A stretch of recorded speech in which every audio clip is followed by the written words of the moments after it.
Swing. And shaboop, we are live. First time in a month. Welcome back to Palm in the Fist. Hello, everybody. It feels wonderful to be back here. We are here with Darby and Kate and Gab and Nico. And sadly, Moss was unable to join us tonight. Schedules are getting tight this fall, so there probably are going to be more like absences of people going forward, but we all love each other. Misadventure's coming, Misadventure's Mud, so get excited for that. And yes. And sometimes I can still hear his voice. Stop telling people I'm dead. Tell everyone I'm dead. Also, hello, Moss. Welcome in. You are in for a show. I will show exactly what happens to Mud as to why he is absent. He is not dead. Sometimes I can still hear his voice. And hello, McClover. So it's been a month, and I got good news, everybody, especially for everyone that's listening, especially Moss. Didn't write a recap because I was too busy the last 2-3 weeks. 12 hours. So it's all going to be off the dome, so we're going to see how it goes. You're gonna be fine. I'm going to be fine, but yeah. You're gonna be fine. But yeah.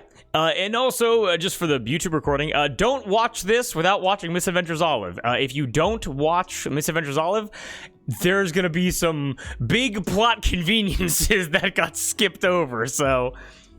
Don't be like me and just have them tell me everything after the fact. Yeah. Go watch. It is There'll very be some answers in this session. Like, subscribe, Subscribe. don't watch. Get out of here. Like, comment, subscribe, don't watch. Don't watch. I want clickbait engagements only.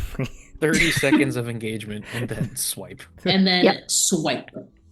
I want you to watch our series like it's YouTube Shorts. I want you to watch 30 seconds, only see everything that isn't D&D, and then immediately go to the next episode and see what happens. Precisely. But yeah. The ideal way. Mm-hmm. It's the only way to watch. Exactly. Huh. But is there anything else we wanted to discuss? Any questions that want to be asked before we hop back in? And I guess, return to Toltonga. No. Ready? No? Okay, then. The theme is fuck it, we ball, right? Fuck it, we ball. And fuck it, we ball, indeed. So we want to play some D&D? Oh, Yeah. Yes, and yes. Woohoo! Then, as always, a deep and cleansing breath before we begin. Sound good? Yes. Oh, then everyone, please join me.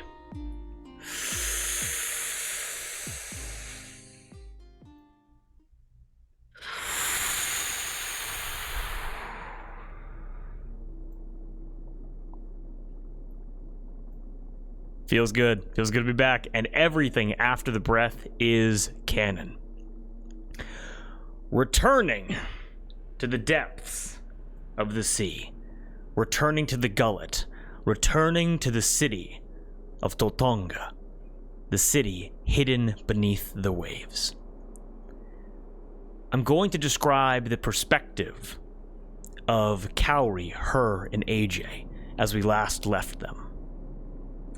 Because last time on Palm in the Fist, Toltonga discovered, culture explored, and you all met for the ritual of the passing of the torch, the passing of the trident to the rightful and prophesized queen of Toltonga, Olivine Terraborg. The current queen, Mariana Torrent, furious with Olivine for numerous reasons we don't have time to get into, the least of which being the ritualistic sacrifice, suicidally, of her son, Jay Torrent, in Olive's name. This fury almost culminated in the execution of Kukundu, the high priest of Umberley, and Cowrie, Olive's chosen, on the platform overlooking the depths of the gullet. However, in a last-minute, last-ditch attempt to negotiate with Mariana Torrent, Olive, speech-checking her way through what was supposed to be a very violent encounter, was able to meet Umberley herself through sacrifice. Joined by Mariana as they both cut their throats and descended into the gullet. Now, I'm not going to go into what happened during the misadventures, the consequences of which will be seen when the floor is turned over to you all.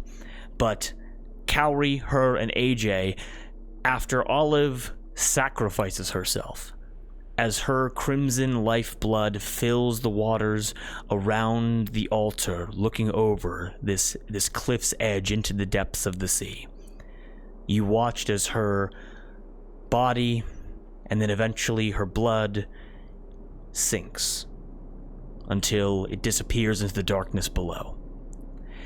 Can I get an immediate reaction from Cowrie, her, AJ, as Olive is gone for a minute, 5 minutes, 30 minutes? Where's everyone's heads at?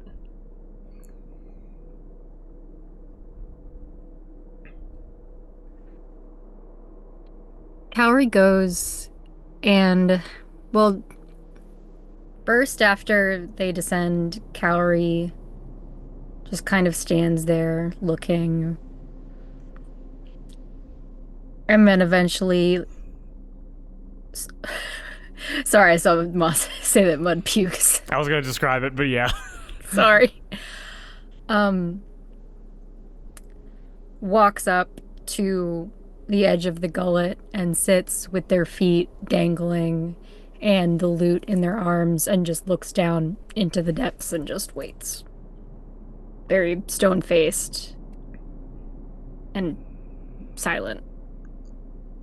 Being on a timer, having only 3 hours, as you can feel the minutes slipping away, as chilled to the bone, the crushing begins to amplify, as you know that you do not have much time left down here, and yet you sit and wait patiently for Olive. Sound good? Yes. Mud, in the back, turns away from the group, walks away, and you're able to hear the sounds of retching as he is disgusted, or possibly just sick to his stomach with worry regarding this ritual. Her and AJ, any reaction to this? Any behavior? AJ probably just looks around at the crowd, because if it was just Olive that disappeared, I would react differently, but he kind of reads the room a little bit, and having the benefit of being, a Warforged, he can hide some of the emotions on his face, but internally his brain is clocking like, okay, what's I don't know what's next. Give me a religion check very quickly, Nico.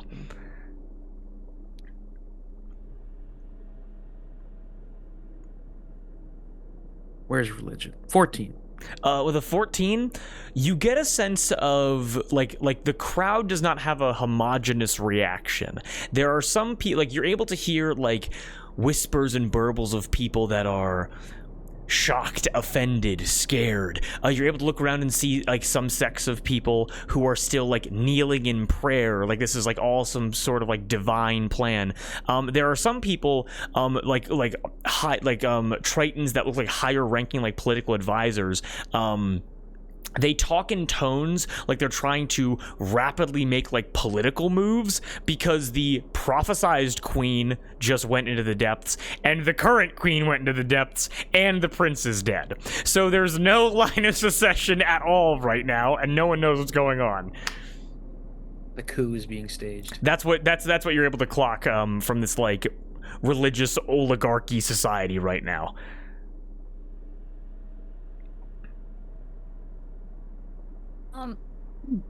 I think hers initial reaction, seeing Mud walk away, seeing Cowrie go sit by themselves, no reaction from AJ really. I turn to the people behind me, because we're all kind of sitting. Just try to talk to some random common folk, but I don't know ancient primordial. I only know regular primordial, so I'm saying to them in the best way that I can to try and communicate. I like turn to them and I go, like, first calmly, like, what's happening? Is everything okay? Was this supposed to happen? Is this normal? And then would they like react at all or not really? I'm gonna say go ahead and give me a history check, to see if you're able to kind of like pick up on their words, like modify your speech, try to communicate with them at all. Nat 1. A nat 1? Oh. Yeah.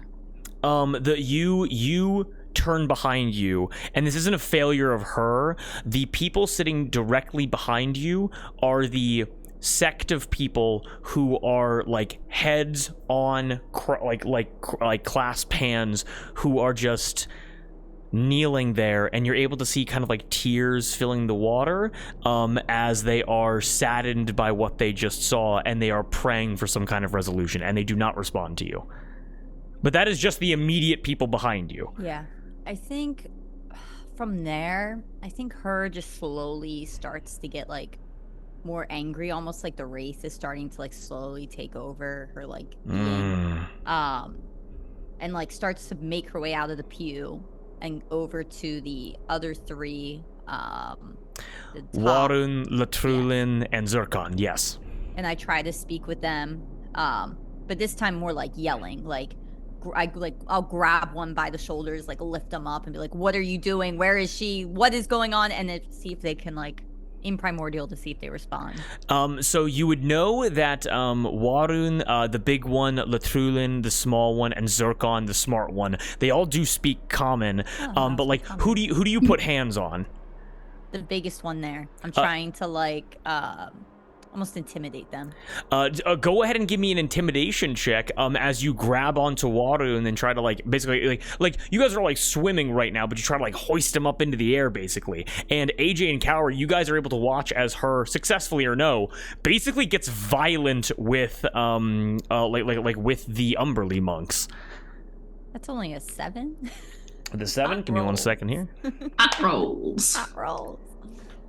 With a 19 on the die, you're able to feel Warun's fists come, because again, you're fighting underwater, and like, not to say that her's a bad swimmer, these are people that have lived underwater for their entire lives. You're able to feel fists slam into the pockets of your elbows as the momentum spins you to the side, as he picks you up by the belt and the collar, is now holding you sideways. As it looks like Zircon pulls out like a metallic rod with a sea glass like spearhead on it, as Latrulin, the small one, pulls out like sea glass daggers as they begin to like rush at her in this like act of violence basically. Cowrie, AJ, what do you guys do? They make threatening moves like that, I'll storm over there, ready to scrap. Hilariously, for you, you're not swimming. It is a like a diving suit. And honestly, intimidating as fuck, because you are walking to a people that never have to walk. So it's like they've never seen this level of swag before. I think it is. Oh, go ahead. I am also getting up with 32 and coming over. Okay. As like Warun still holding on to you, Zircon like coming up to you, Cowrie, like trying to keep you like on the altar essentially, like Latrulin, like the small one, dwarfed by you, AJ. Like everyone kind of like knives out. It's like everyone's very hostile, and they kind of slip back into ancient primordial, and they all look very like upset and confused, not really knowing what's going on. As the only one that kind of stays out of the conflict is Kakundu, who kind of stays near the altar. I think like while he's holding me like, you know, this weird way, I think I just start to cry and like sob, and I'm almost like pleading with him, like, what did you do to her? Please tell us what happened. Why is she not here? What did you guys do? What is this? We don't know. He's holding you, and he's like, we don't know what's going on either. This is not supposed to be the way that it goes. Cowrie and AJ, like, any conversations with the people that are kind of like confronting you right now, or?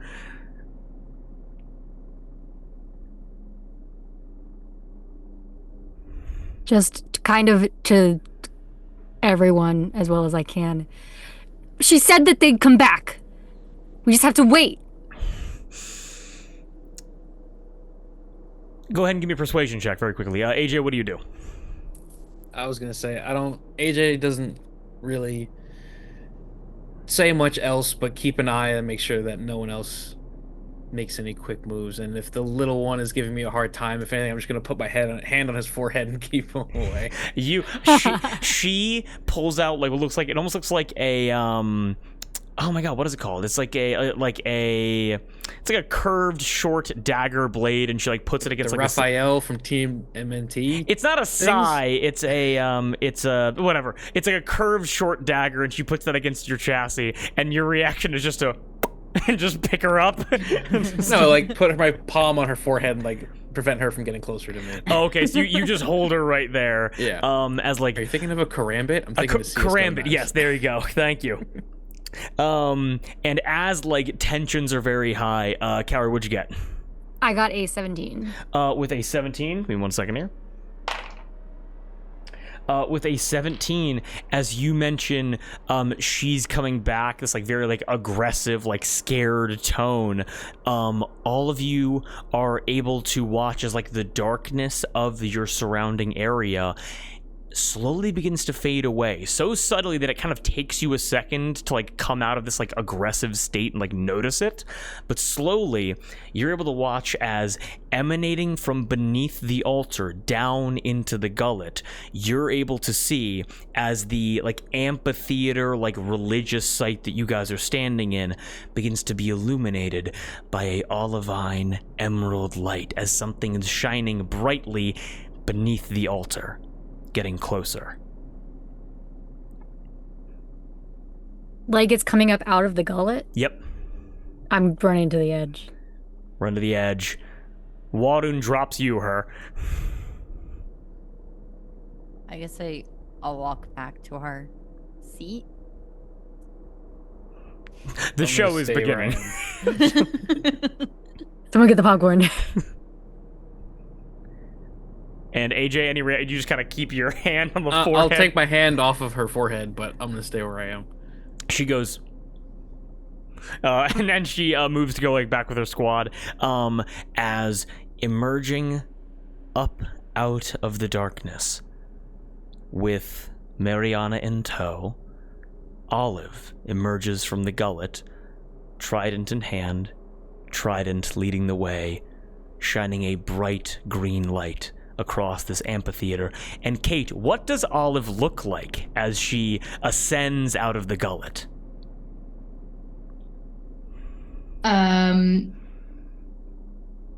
the bottom up, she's wearing the same clothes she was wearing when we got here. The same, like, dark blue, almost black dress, bandolier across for her flintlock. The scars from the All-God Cleric are still there.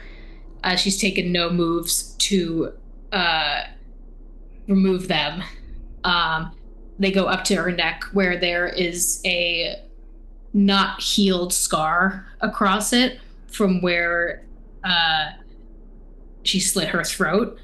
And where there was once long flowing magenta hair is now gone.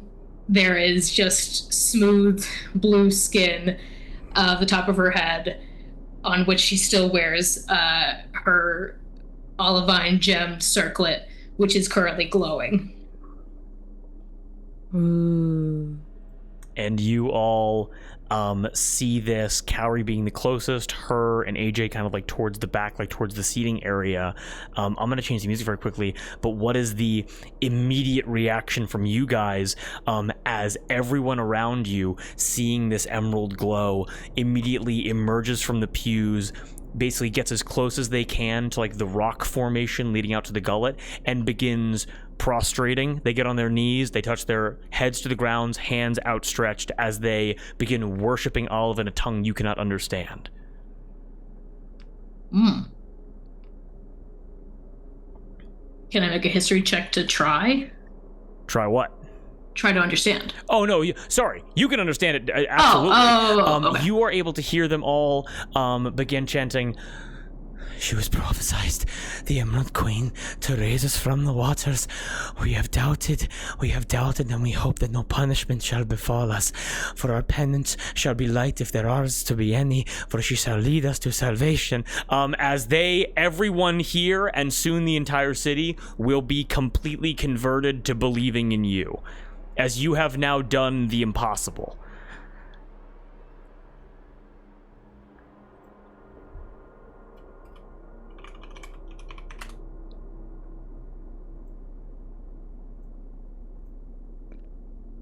Kaori, I guess, steps to the side to kind of clear space for you to and her to come back to the altar and just says,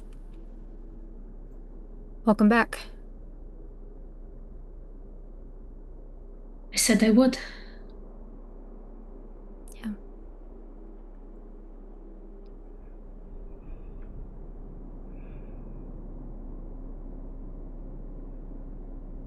What did you do? What did they need?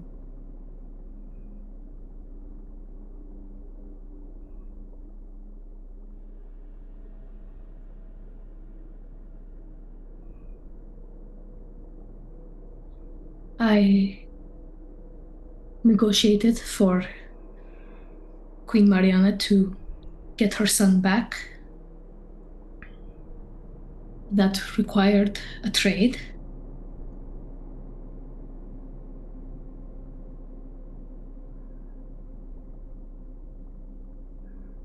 My magic is stronger. And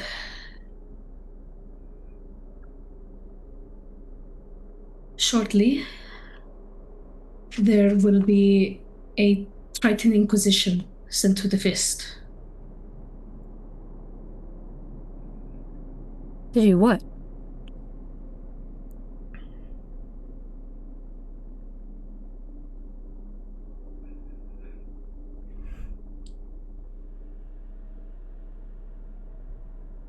To expand.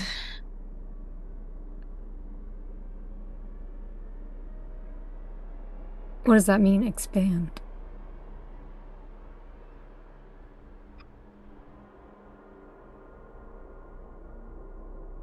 I was given a choice between sending forces to my family or sending forces to a place of my choosing.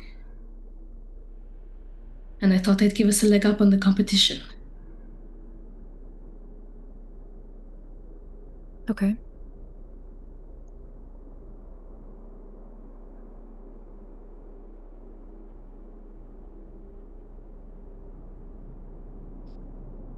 What happens now? Well, if the celebration is done, we don't have much time left to resurface.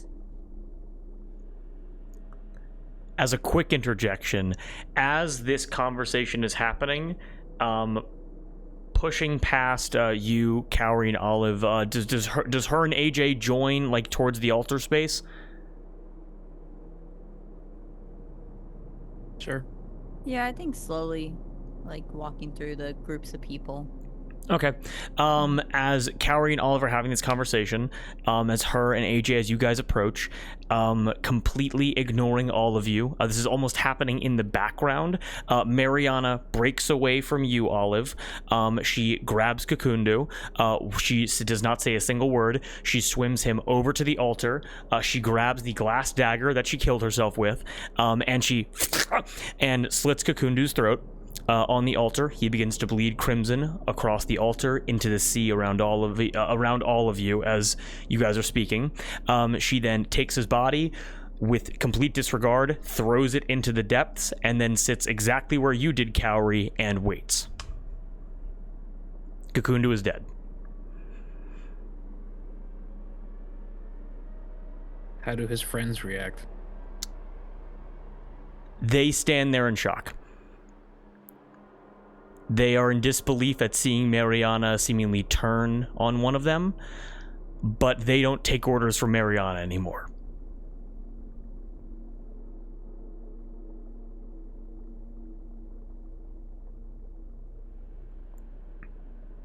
I hold up a hand to the monks, like, wait. Their shocked faces become stoned as they bow.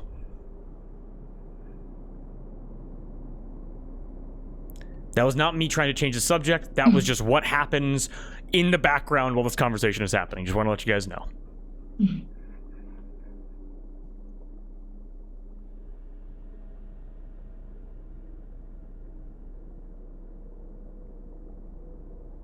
Do we have time to wait this out? How long was I gone for? You guys have about 15 minutes left on the pills. We're running short on time. But we don't have to go very far to get back, right? We take... Her has the... I mean, yeah, I have it right here, and I pull it out.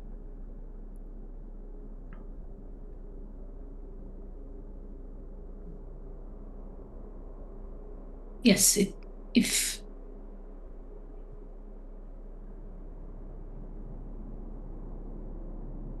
the city cannot be ascended until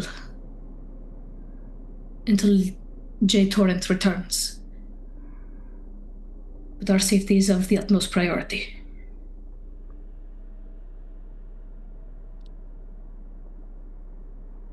What did you say about the city? I show off the trident. Yeah. This will ascend the city.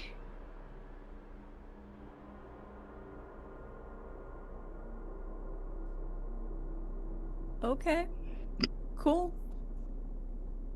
We can move Atlantis? Is that basically what you're saying? Yes. Will it take 15 minutes to attune to this, or no? We are going to say that in your sacrifice you have already attuned to this weapon. Oh, bet. If there was consequences if you chose to not tune and use it as a spellcasting focus anyway, but because of the misadventures, you are attuned to this weapon. Yeah, I remember. And there shouldn't be any side effects when I use this. Why would there be anyway? Because it is a godly weapon. If you are not attuned to it, oh right, it will blow up.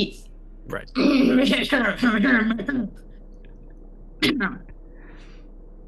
These people can't understand me. Plus, they all like you.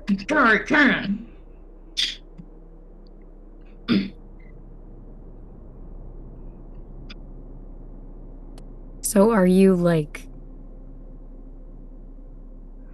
their queen now? In time, I will be. I have bought myself time by convincing Umberly to let Mariana continue to rule. But one day I am meant to be Queen of Totonka. Do you want that? Not at this moment.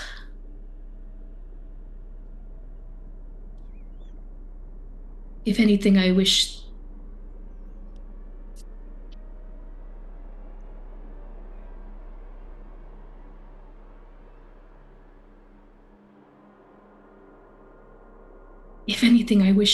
to shape Mariana into a less ritualistic ruler. And so then her son can take over when she passes, and his children, and however long it takes to sail the seas with you all. I'm sorry. None of you seem very happy to see me. We thought you died. Again, but for real this time. It's just I a know little... it's ironic because I got revived, but I'm not used to seeing people come back after killing themselves. This is the second time you've met a god. It's just mind-blowing. It's not that we're not excited, it's just shocking, I think is the right term here. It's a lot to take in. And she just killed her son, but it's not her son, and it's just confusing. It's confusing. I am a little overwhelmed. I think the the capsule's running out. It's all going to my head. I understand. But I said I'd come back.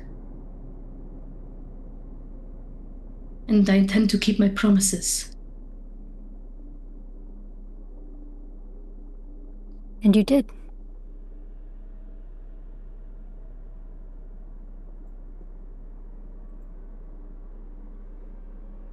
Can you make Tontonga rise out of the depths from above ground? You have to be down here to do it. Do I? Mariana, who is sitting and waiting for her son to return. Well, actually, you wouldn't know that. You just saw her kill Kakundu and throw his body overboard, and she's just kind of like waiting at the pit. And she's sitting there, and she says, doesn't even look at you guys, but says, all of our soldiers are at your disposal now. If you'd want their support, raising the city would be the only option. Would having the city pass the barrier, which prevented us from leaving, which prevented any from coming in. The city will rise fast, and you won't be crushed. It's been foretold. Are they ready for that? All that is above us, when you say they, what do you mean by they? Like, the whole rest of the city that comes up. Like, obviously we need the soldiers, so the city has to come up, but it's a whole other group of people that are like... Or is it to be believed that allegedly this has been coming their whole life? So... They have been waiting for this moment. Okay. But Mariana also says, ships fell through the barrier 40 years ago, but since then there hasn't been any kind of significant crashes down upon the city or the walls or the infrastructure or the ziggurat. As long as there is clear water above us, there shouldn't be any issue. Does the water above look clear? Everyone give me a history check, beat a 5. I thought it was the ships. I thought we're in the... Oh! Yeah. 16. 20. Needless to say, you guys are underneath stalemate, the boneyard, thousands upon thousands of ships, pirate and slaver, which will come crashing down upon the city when it raises up. However, Sumerian infrastructure, strong stone structures here. It seems that if you give an order for people to shelter, they will be protected from the weakened ships coming down onto the city. There will be destruction, but there will not be like a mass casualty event. Make sense? Yeah. Thank God you remembered that, Cab. These people switch again. They're like, you doomed us all. It's just... The army wiped out. We just fucked everyone over. They come back on the shore is fucking dead. Truly, nobody wins but Olive. Olive went, everything's fine now. Status quo. You don't have to rule anybody. No promised queen. There would be consequences for that. I'm gonna go over to Mariana and just like put a hand on her shoulder as she's standing there and say, we may have to depart before your reunion. Please give your people the order to shelter, as I will raise the city today. She bows her head and says, yes, my queen. And she turns back and she yells in ancient primordial. She calls out to everyone who is bowing, speaking as your personal advisor now. She informs everyone of what was said. She informs everyone of the plan. As all of the Tritons, they slowly begin to rise up as she concludes her speech and begin to swim up away from the gullet back to their homes to begin to shelter. And I squeeze her shoulder and I say, remember, you are their queen. She can't even look at you. Mm-hmm. Not out of any kind of like disgust, but rather out of complete reverence. As she says, I understand. Yes. I shall lead them as to your instruction. And I'm gonna make a quick roll to see if everyone here roll a d20 for me. We're looking for an 18 or above. 18. 18? Woo! Okay. Woo! Wow. And as it is the four of you, Mariana, and the Umberly monks. The Umberly monks go to assist with getting people to shelter, spreading the message to those that did not come down here for the ceremony. And you guys are able to feel these still waters, these chilled waters, shift around you ever so slightly as another figure enters, ascending up over the altar, swimming, and you are able to see Kukundu, who you know as Kukundu. He returns. But you see he is softer. He doesn't speak with the same oddities, with the same inflection. You're able to see that his face covering is gone.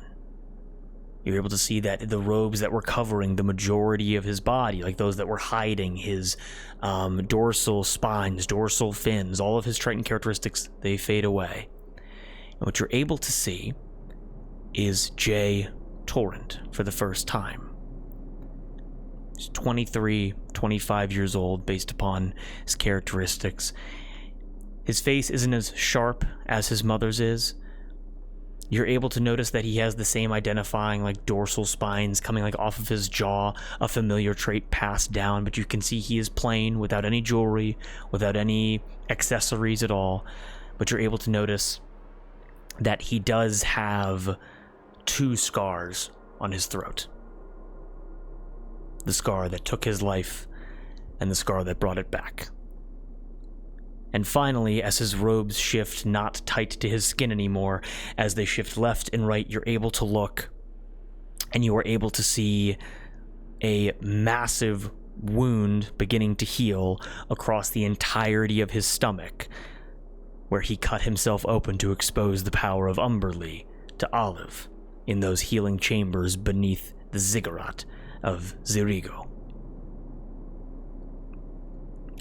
And as Mariana, stunned, can't speak in this moment as her son kind of like floats towards her, and all you are able to hear from him is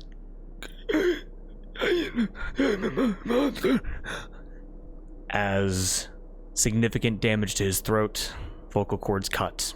He is unable to speak properly. Perhaps with healing, perhaps with time, he will return to his normal form. However, now, he is a corpse with sunken eyes, white, ghastly color drained from his face as he approaches his mother. As the only words you're able to parcel out from him as he speaks is, I try. As she rushes forward, Mariana grabs Jay, holds him close, and begins to cry once again. There have been many miracles today.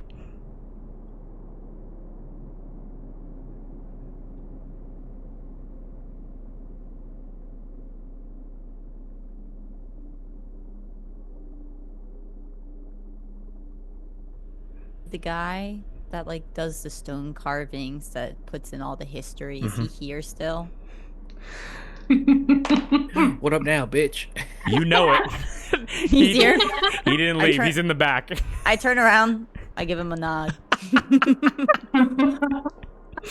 He looks at your face, and he starts chiseling very fast as he tries to transcribe your face on the stone.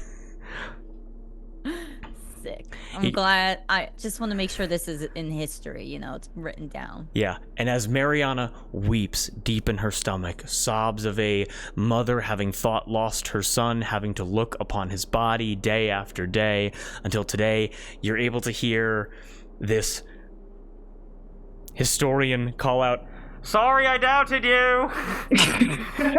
I'm sorry!" Just cutting through her sobs. One last unhinged thing. Can I roll to see if I know sign language? What? Absolutely, you can.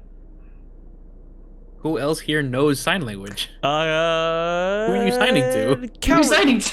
Yeah, I know thieves can't, because that's like... Yeah, Cowrie does, because thieves can't is like a form of sign language, but also like ASL is now a language in D&D. What'd you get, Gab? Oh, that's cool. Just a 12. Just a 12? You think you know sign language. I try to say, like, I've been listening to the Ancient Primordial, so when they go to, like, say hi to each other, I try to, like, say that same word out, and I go like this to him to be like, hello, and then, like, try to, like, I say hello, and then I go like this to indicate that means hello, and that's how you sign language to people. I'm trying to teach J Torrent how to sign language.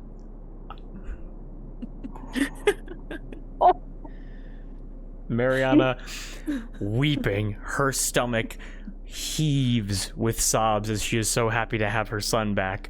And as Jay, emotionless eyes, like his like sunken face, like drained of color, as he's like pressed up against like whatever warmth there is, like of his mother once again, you come over and ever so gently separate them and go, hi. And Mariana does this. She goes.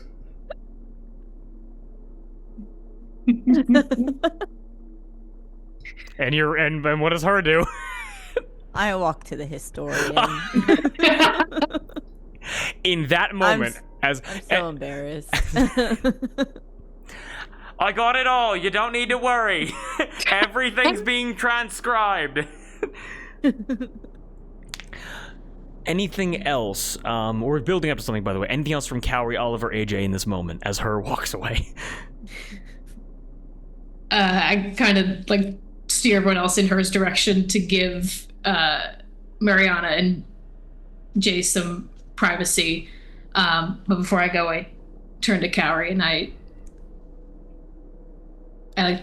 reach for your hand. I let you take my hand, but Cowrie's expression is still very closed off. Mm-hmm. It says,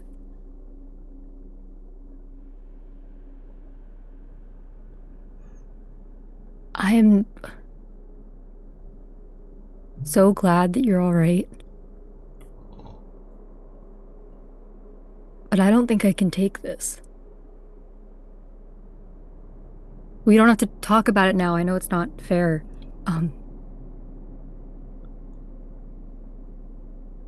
You did what you had to do, and I get that. I would have done the same thing. And squeezes your hand.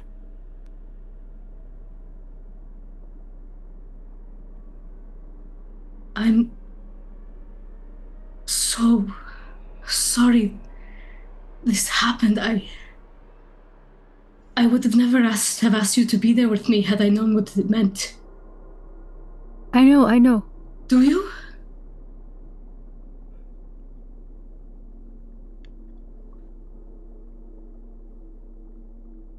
It's twice in as many days that we've let you walk away from us, not knowing if you would come back because of the greater good and because of the mission. And I know that it's important. I know that we're the... For you! I know. Do you? I shouldn't have brought it up now. I'm sorry. No, I am sorry. I have placed us in these situations.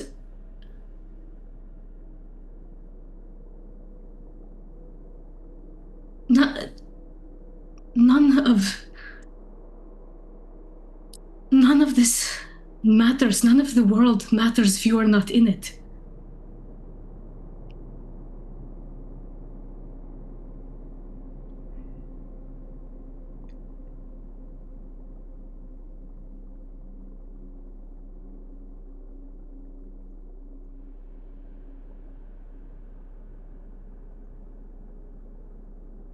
We will catch up to the Inquisition. I will not let them harm Landon or anyone you hold dear, or Bihono.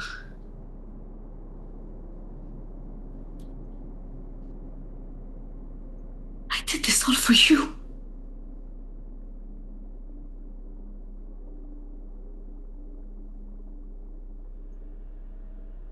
I know that you did, and I'm trying to be strong enough for it, but I don't know if I can. I'm going to try, I promise. You don't have to. You don't have to. I've asked a lot of you, of all of you.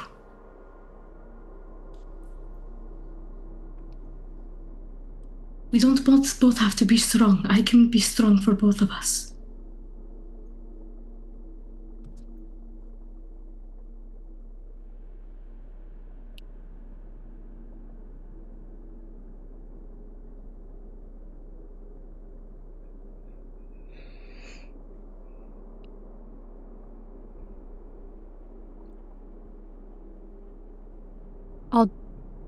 I'll trust in that, I promise. I promise I'll try.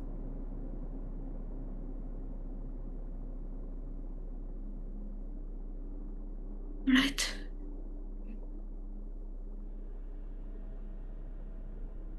Squeezes your hand and says, I think we're on a time crunch. We should. Right. Yes. Things out.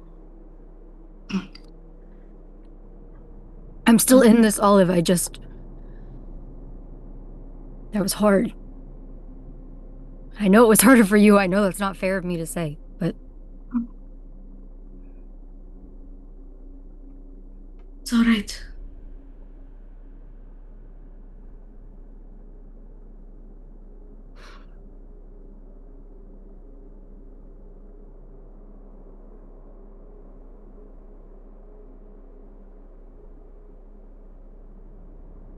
I love you.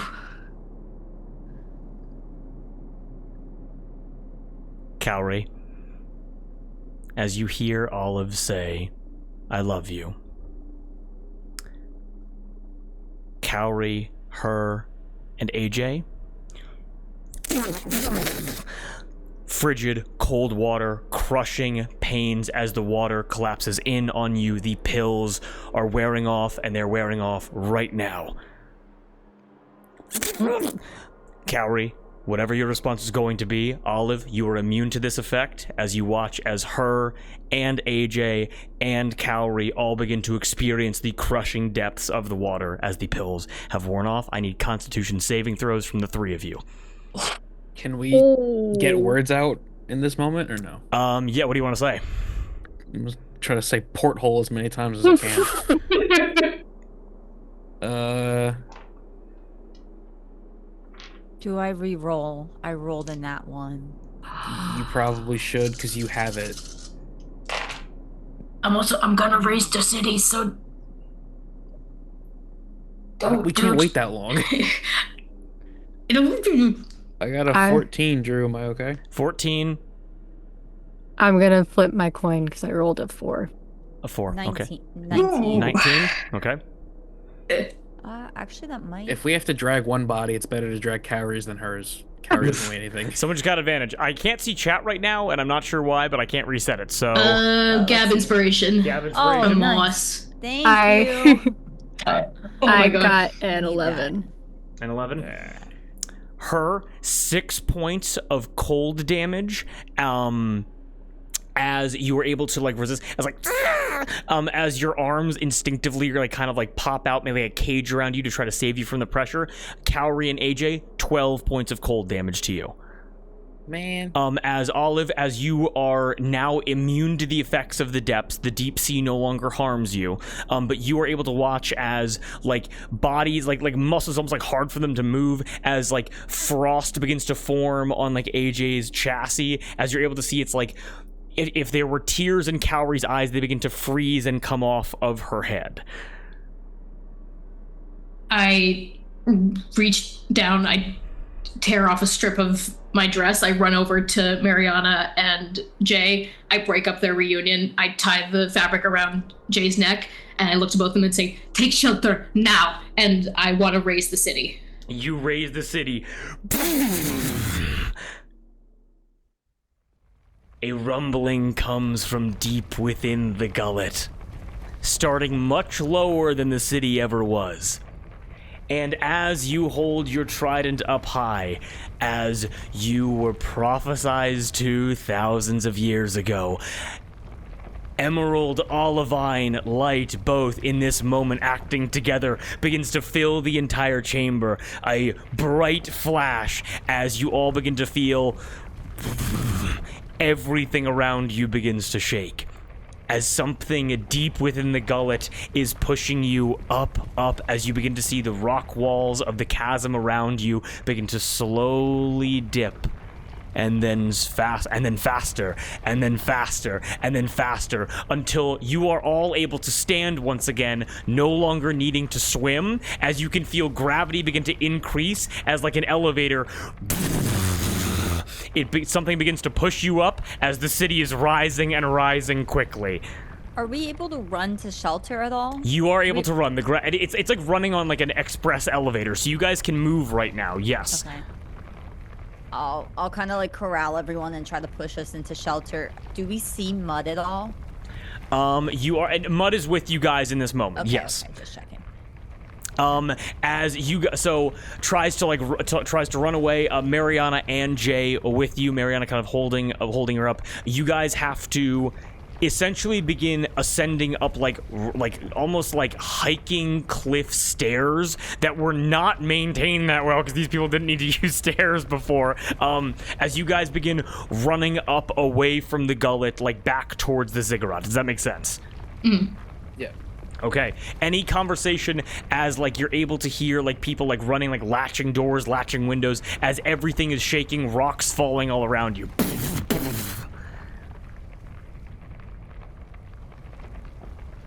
We're gonna have to grab the other half of the porthole when we get back up, right? It's in 2 pieces, isn't it?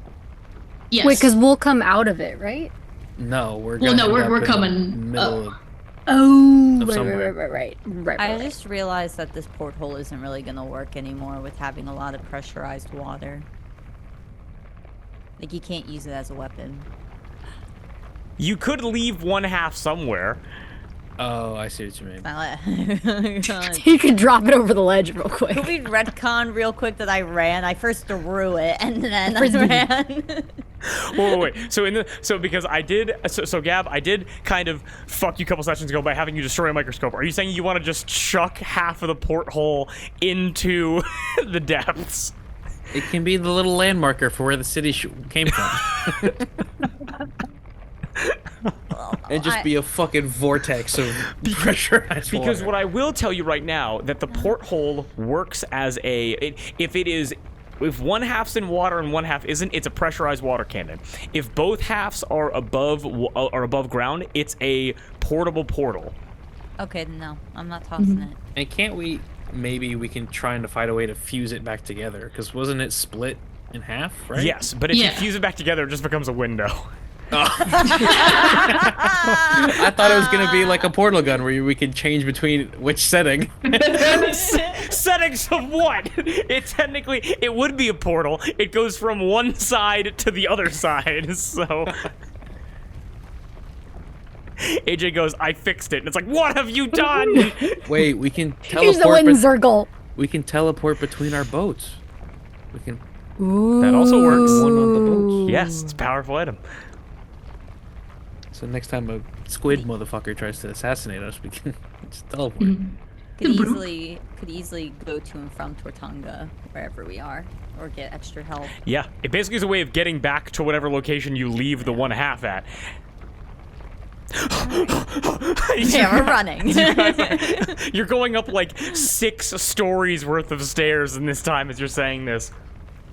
As I'm gonna need one more, easier now, con save from Cowrie, her, and AJ. Can I help them in any way? The DC was 17 before. It's gonna be 13 this time. Okay. 13. 13 exactly. 12. I'm not gonna roll anything else for it. 12. Whatever, man. 14. Can I give AJ the help action? You can give AJ the help action. Yes. You also have guidance from the ships. Plenty. 2. I passed. You pass. Yeah. I don't know how to do math. 27, I think. Oh my god. Yeah, you're fine. Yeah, did you pass? Yeah, 14. 14. You are all able to. And it's kind of like when you go from a hot tub into a cold pool or a cold pool into a hot tub. You're now hitting water that's like 50 degrees, what a normal person would consider like frigid cold. And you're able to watch as ice begins to melt off of all of you as you all pass a save, no damage is taken. As you're able to like hold your breath easier, you're able to like kind of breathe easier. Your chassis not being compressed as much as you guys are past the point where the barrier once was and are now within like normal ocean diving water. Does that make sense? Mm-hmm. So as you guys emerge out of the deep sea, you guys are going hundreds of feet per second. This is a question like outside the game, just like, do Tritons, are they able to breathe out of the water? Like I was thinking Yes. about that, like okay. They have gills and stuff, yeah. Yes, because the Trident has been reunited with its rightful ruler, Tritons are now able to walk upon land once again. If the You Triton... are foretold to go back to land and immediately die. I didn't know they have gills. No, I know. The same but thing that'd be did cross my mind. Yes. Yeah. Now, but I will say, because based upon the history you guys have learned, if the Triton is ever broken again, every Triton that is not touching seawater will immediately die. Writing that down. Wait, say it one more time? The trident can't break again. Yeah. So so based upon what Zircon did on the Grip Isle, where the Trident was broken in 2, that's what caused the city to sink the first time, and that's what caused all of the Tritons on land to turn into sea foam and sand, as they just like basically dissolved. These are a magical people that are chained to the sea unless the Trident is whole. Does that make sense? Mm-hmm. Mm-hmm. So as long as the Trident's okay, the Tritons are okay. If the Trident never breaks again, which would require like an advanced like religious ceremony, the Tritons so the Tritons are able to walk on land unless the Trident is broken. If it is broken, all Tritons on land that are not touching the sea or can't get back in time will immediately die. So Olive can't just like get fussy one day and be like, you know what? Fuck these people. Imagine having a tantrum so bad you commit a genocide. That's insane. Wow. Is that not what the All-God Cleric's doing? Poo-poo head. Die. Oh, but when a woman does it, it's a problem. The All-God Cleric, who in his temple like 2 miles away, is like, because I'm a man, it's okay. As he's tweaking, bro is freaking out. Okay. As you guys raise up, you guys are able to get into the ziggurat, climb the stairs of the ziggurat once again, and you are now sheltered within the throne room, within the ziggurat of Tortunga, as you guys are able to get a front row seat as the city now, as it's now hitting the layer of water in which light can penetrate down, as you guys are able to see the wide open sea around you as the ziggurat continues to climb up. Any other and now you guys are basically back to normal, where you're able to speak, no more damage, no more crushing feeling. It is this water feels like you just stepped into a hot shower after being naked doing snow angels in the snow. Like basically you guys are it is so relaxing. Your muscles finally loosen as you are back within normal ocean water. Okay. Mm-hmm. Any reaction? Cowrie is still holding Olive's hand. Kerr is sweating underwater, if that's possible. Like a swimmer. Mhm. Anything from AJ? I look around. Where the fuck are we? AJ, you are like a lighthouse. You stand so tall, and your head swivels, and you're able to watch as you're at the tallest point of the city, which emerges first, and you are able to hear as a boat shatters against the roof of this ziggurat, as you are able to notice just a slight crack in the roof above you, as wooden splinters and metal cannons and ballistas and sails begin crashing into, exploding on the ziggurat, falling down towards the rest of the city. And as you are now above the sea line, above the water line, with the rest of the city below the water line, you're able to look out and you see that you are essentially in the center of the boneyard and are able to watch as the geography of Toltonga changes, as the rest of the city rises up, and what ships aren't destroyed are almost cradled and pushed up by the city, making the rest of Toltonga become this weird mixture of old Sumerian like underwater architecture and pirate ships like acting as like extensions of the building. It's almost like the architecture of Toltonga and the architecture of Livenleen in the Arbor combined together. Make sense? And you're able to watch as like raiders and monsters from within the boneyard that are like slaver descendants, pirate descendants, like pirates lost at sea, like raider tribes that kind of like moved into the boneyard, begin to be like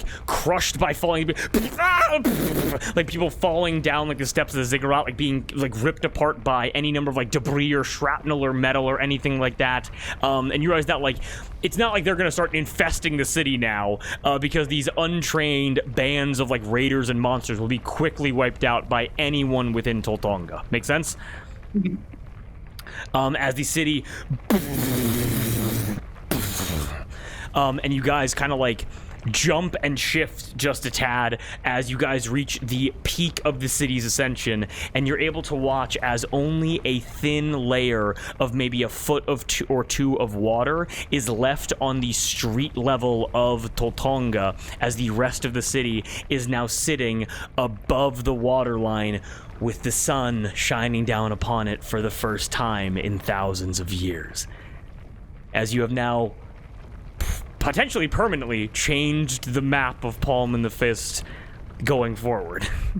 You're able to look out from the top of the ziggurat. It's like being on top of a mountain. You're able to see the Fury moving off in the distance. It's like constant black line of just like storm cloud wall with lightning cracking alongside it. You're able to see the destroyed ruins of Zurigo to your north, with its ziggurat perfectly matching the height of yours, as you're able to watch people begin to move throughout the city streets of Zurigo, as you're able to hear ding, ding, ding, ding, as the silent chorus, Cowrie, on your command upon the signal, which I believe you guys said you'll know it when it happens, begins ringing the bells to signify that the revolt against the All-God Cleric is to soon begin.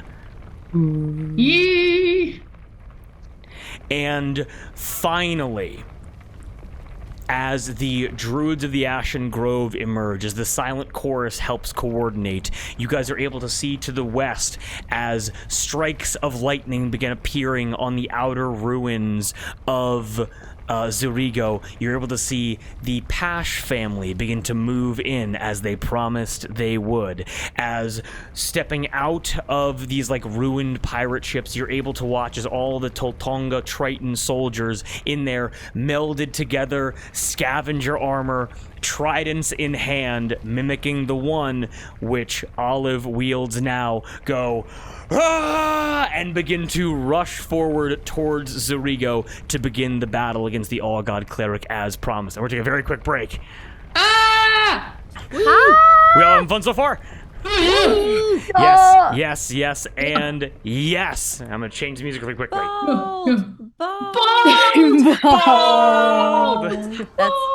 That's why I wrote cue SpongeBob meme. Olive is bald. For baldness! She's bald and she's torturing people who don't have hair. For Balder! For Balder! Baldur's Okay. Gate. Baldur's Gate! So, question, I don't think this is anything we would know, but because the Triton has been removed and Tortonga has come back, will things now grow on the islands? Yes, it will. The Ashen Grove is now able to grow food. Let's go. Let's go! Let's go! Agriculture, let's fucking go. Let's go! Yo, I fucking love fire breaks in cornfields! Let's go! So yeah, the city has risen, and the second half of this is going to be you guys rallying to take on the All-God Cleric. You guys excited? Woo! Yeah! AJ's like, I haven't tasted blood in 3 weeks, and I'm dying over here. All right. Then with that, very quick break. We'll be back in like 5-10 minutes. Hope to see you guys soon. Go stretch, pop your hips, get some water, and see you guys soon. Peace out. Woo!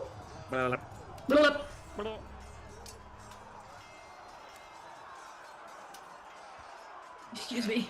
And we're back. Silence. Nice burp. Brought Silence. us back into the stream. Okay, so we're back in it.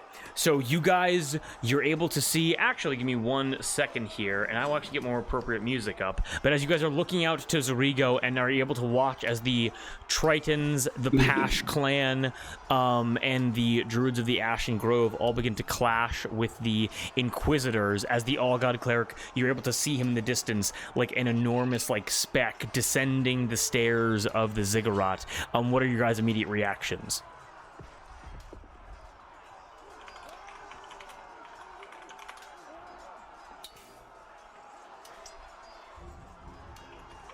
What's the plan beyond kill him?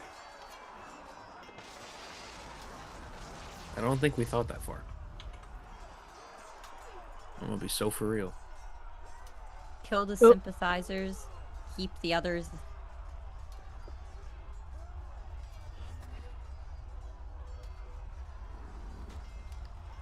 Kill him. I will instruct the Tritons to not kill any of our allies. And we'll go from there. Okay. Should we all try to focus on him and leave the armies to the armies? Focus His fire. defending force should be pretty slim. Because I sent half of them on a death ride, so. And they're there. Ba wah, ba wah, ba wah. Yes, and what I will say mechanically is that her with the Pash clan, Cowrie with the Silent Chorus, Mud with the Ashen Grove, but the Ashen Grove is going to default to fighting the Inquisitors, and Olive with Warun, Latrulin, and Zircon, and the Triton in the Triton force. You guys are able to decide if you want your forces to focus on the All-God Cleric or focus on the Inquisitors. So do you want them to help you fight the big guy, or do you want them to kind of hold the little guys back so you guys can focus on your work? It's up to you. What does the help look like, mechanically speaking? So for example, so I'll get to you, Nico, in 1 second. So for her, you would be able to command the Pash clan. It would be Yorda. Oh god, I don't have my notes in front of me. It'd be Yorda and the rest of them. You're the boys. Yorda and the Pash boys. dudes. And the girls. Yeah. Well, because it's Skylar, Wyla, it's Callie, The little one. Callie Nag, it's Narayan, Yorda, Narayan and Yorda. Yeah, you'd be able to command them. somebody else. And they are it's the Druids of the Ashen Grove. It's the Silent Chorus for you, Cowrie.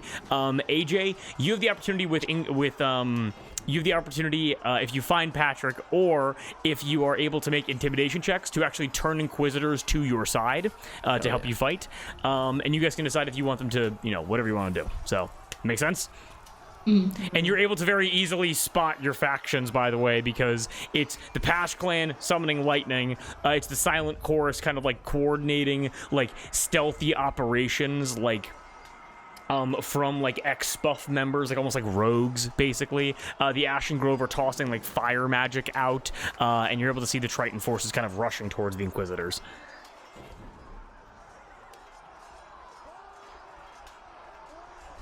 Well, he's weakest to healing, yes? That's what we found? Yes. Something like that. Well, we can direct our respective armies to focus on the Inquisitors for now, and we can always have them pivot if we need the help. The think Ashen that's good. Grove. Would the Ashen Grove have any healing spells? I don't. It's a great question. You Call you Moss right wouldn't. now. Go ahead and give me a nature check. Just her. I mean, given that we hang out with Mud, I didn't know if they're all similar. I'm rolling like shit tonight. Get it out of the way. That's a 6. Get it out of the way. You would have Exactly. to go and find Clapper again, because just off the cuff, I don't think Wildfire Druids are that proficient in healing magic, but it's not impossible. From where we are, can I see Patrick? Go ahead and give me a perception check with advantage. If we send Patrick to go fight the All-God Cleric, does the All-God Cleric still have to get 2 nat 20s? He would have to get 2 nat 20s to hit Patrick. I got a 16. With a 16, you're able to see. Plus 3, 19.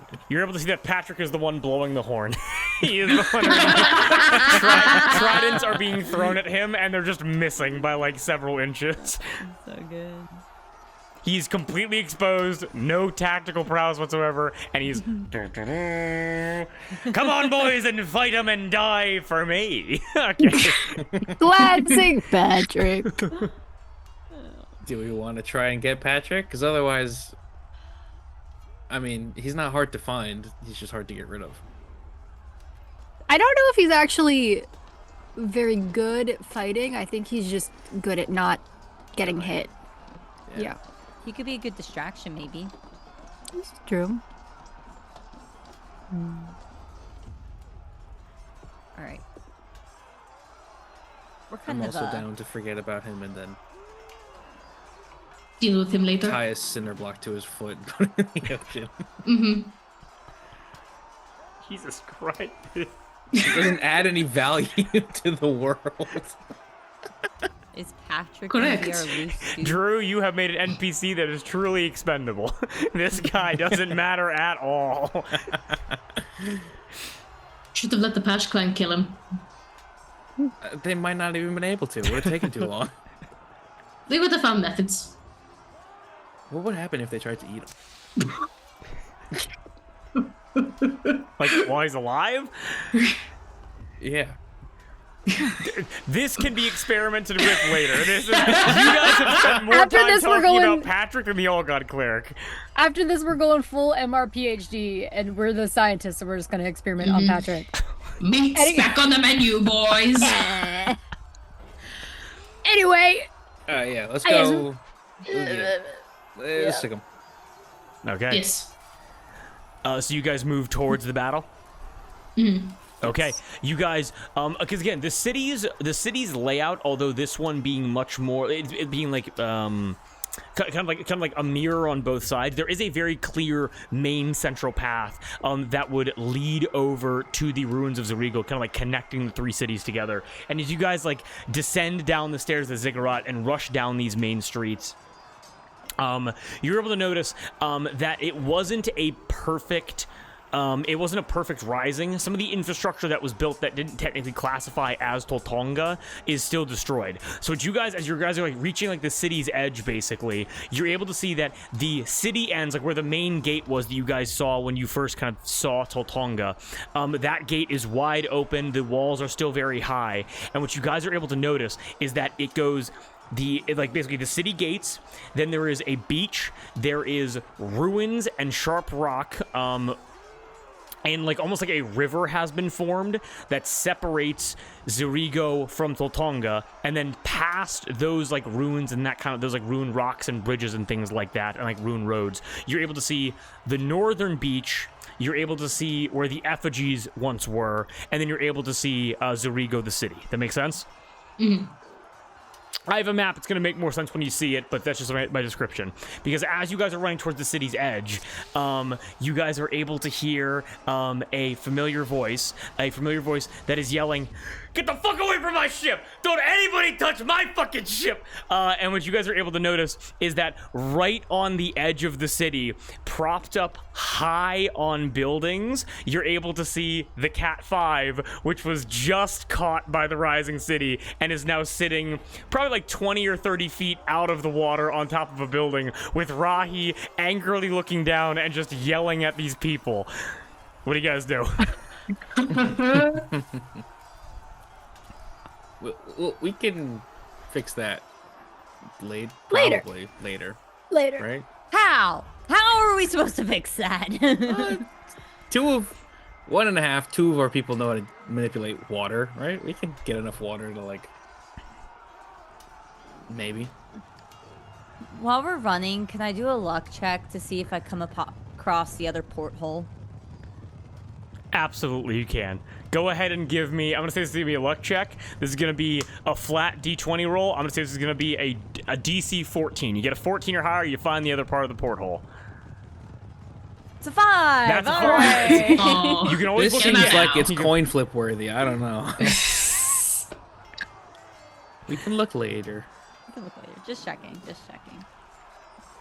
Does no one engage with Rahi as she's just... She goes, did you do this? Did you do this? As she's just pointing to random people running by. I'll scream at Rahi. I'll be like, Rahi, she did this! And I point to Olive. She looks at you, her, and goes, you! And she flies towards you. Great. I yell at her back and go, turn around, grab the Duke, let's go. She immediately pummels into you, her, in the biggest and strongest hug you've ever felt, and she goes, I didn't hear from you for like 2.5 days. What's wrong with you? We found Atlantis. Can you go grab the Duke? We Sure. gotta go kill a god. Okay. And you're coming with. Okay. Is the Duke in fighting condition? The Duke's over there! And she points across the main street of Totonga to another building off to the east, and you're able to see the cornucopia is also up on top of a building. As he goes, hello, members of Rochi! It is a pleasure to see you all! I have not seen you in a very long time, also known as 2 days. My ship is on top of a building! This is very bad. You good We'll to deal fight? with it later. Absolutely, I am definitely good to fight. I only have my father's sword, and I believe the rest of my magical weapons were actually destroyed by Kenneth Ward, so let's see what I can do. Oh, fuck. We should send him home on like a house call to get more stuff. Don't make my life harder than it has to be. A good captain never abandons his ship. He thinks so, do you want the Duke to stay on the cornucopia? Yeah. I feel like Probably, he should. right? He's gonna get killed again. Yeah, that's what I'm thinking. Now that We I can forgot. just I take forgot. Rahi. Yeah. Rahi. Rahi has some anger to let out. It's okay. Yeah. Yeah. Yeah. Who else do we have on the ships? We have Fred, Shits. Fuse, Lollipop.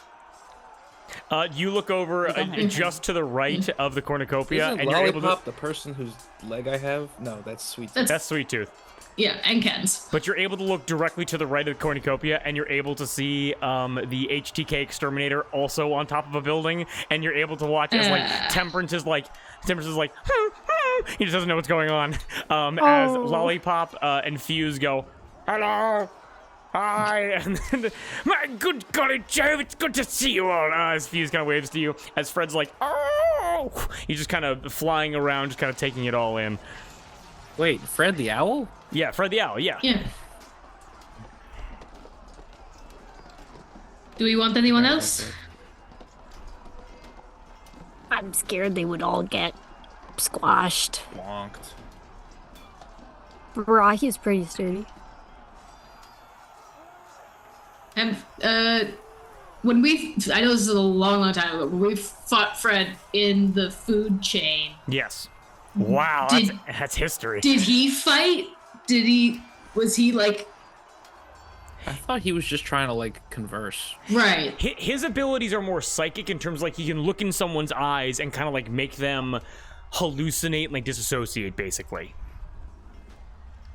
Can you do that from Do we remember if he could do that from afar, or did he have to be next to the person? He has to get very close to them. Yeah, I don't. Yeah. That doesn't seem. I also feel like the All-God Cleric can resist that pretty easily. Right. And also, he's endangered. That's true. The Duke will stay with his ship. That's a nat 20. The Duke goes, "Crew, we shall stay with the ship. Be ready to provide mortar support."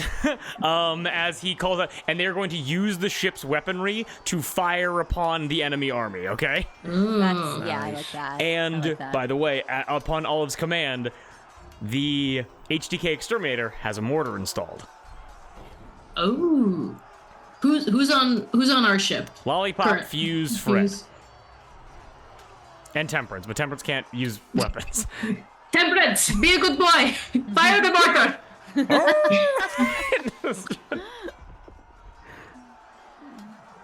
Fuse, man the ship. All right, nothing problem at all. I will fire the mortars over towards the enemies. Good man. Won't be a problem, yes, Captain. And Fuse runs off to go begin shooting weaponry at the All-God Cleric and the bad guys. Also, my apologies. I did this. I think it's absolutely fascinating. As the Duke goes like, I just kind of take it as it comes, honestly. I'm not that upset. Rahi flies down. She lets go of her. She gets up to you all, and she goes, "You're gonna fucking fix my ship." I'll do my best. Good. You're gonna fucking fix my ship, okay? Amazing. Now, her needs to go get food really quick. I can tell when her's hungry, all right? Yes, someone just handed her a bag of food. Yes, exactly. Who was that guy? Well, it's because when you're in a barbarian, you got a carbo load before you fight. You would know everything about that. Before I came out here, I had 6 blocks of hard attack, and I'm ready to rumble. All right, then you're the one going with us, so let's go. All right, let's do this thing. And with that, is there any other preparations that want to be made before you guys enter into the battle? I'm going to give everyone. Oh, I only have 2. I'm going to give. Well, Gab is getting food, so I'm going to give Olive and Nico Bardify No, you don't have to give it to me Compilations. if you think I don't deserve it. I never said that. What do I get? We'll talk Dodge? about it later. Is it a D6 or a D8? D6. You get to add a D6 to any roll except for damage. Thank you, Darby. Thank you. All right. Then with I that, pop my robot Advil and I'm ready to go. as Fuse, Lollipop, and Temperance man the HDK Exterminator, as the Duke rallies his crew to begin firing mortars down upon the All-God Cleric and his men, as Rahi joins you all. I need everyone here to roll initiative. Woo! And we're going to do 1 round of combat, then call it for the evening. Okay, Sounds good. All right, TPK everybody. 16 for Mr. AJ.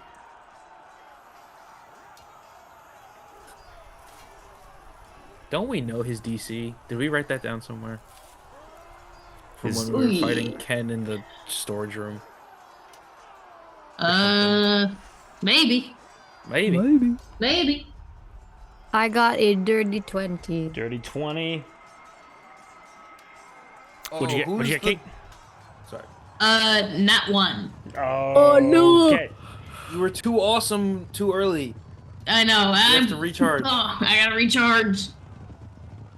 Who's the Unga Bunga guy that... Ongo? Ongo. Boingo If we, boingo. if we need a distraction, just call Ongo, because the All-God Cleric can see Oh, him. true. That's Hates him. super true. Do me a favor, Nico, and give me a quick perception check. Oh, yay. Ongo. Ongo 15? Bongo. Give me 1, with a 15. You guys rushing into a medieval battle. Suddenly, AJ, you're able to hear this. And you're able to look up far off into the corner of Toltonga. You're able to see standing on top of one of the city roofs, you see...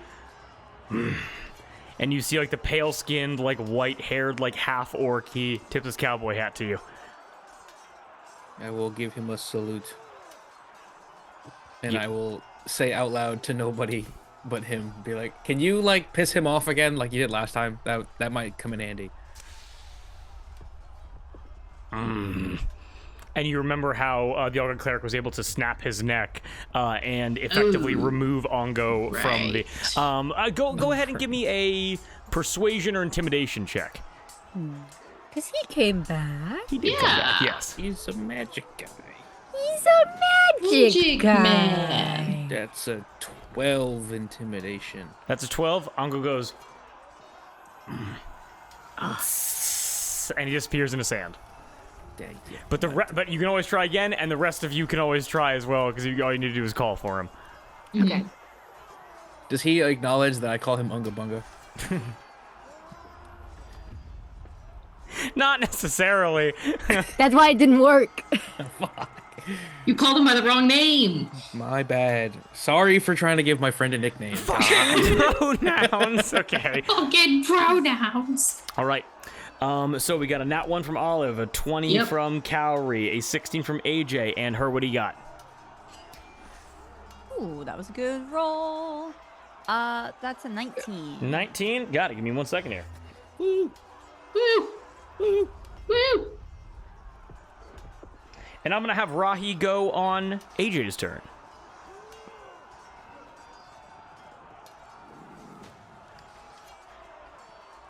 Give me 1 second here. Just gotta get all the ACs together. Try to And- understand. He's a magic man. Let me do this very quickly. I'm just gonna take this, put it in here. Does cure wounds and healing word, do you have to be touching the person? Healing no. word, Cure, no. Cure wounds, yes. Yeah. Olive, mage armor, yay or nay? Yes. Then what is your AC? I cast mage armor at will now without using a spell slot because of my Eldritch invocations. Warlock Olive. So now my AC,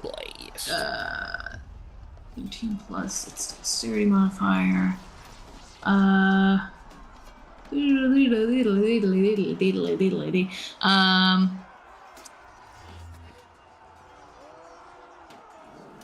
Sorry, 18. Oh my, wait, what? Well, so warlocks can wear light armor, so I equipped some light armor. All good, no problem. Can I still cast mage armor? If no, I can get rid of my armor. I'm gonna say you're gonna max out at 18. Is that okay? Yeah, that's more than okay, because Baldur's Gate fucked me on that rule. Okay, you're maxed out on 18 then. Her, you got an AC of 16, correct? 17. 17? Oh my god, all my shit's out of date. And Cowrie, what is your AC? 16. 16?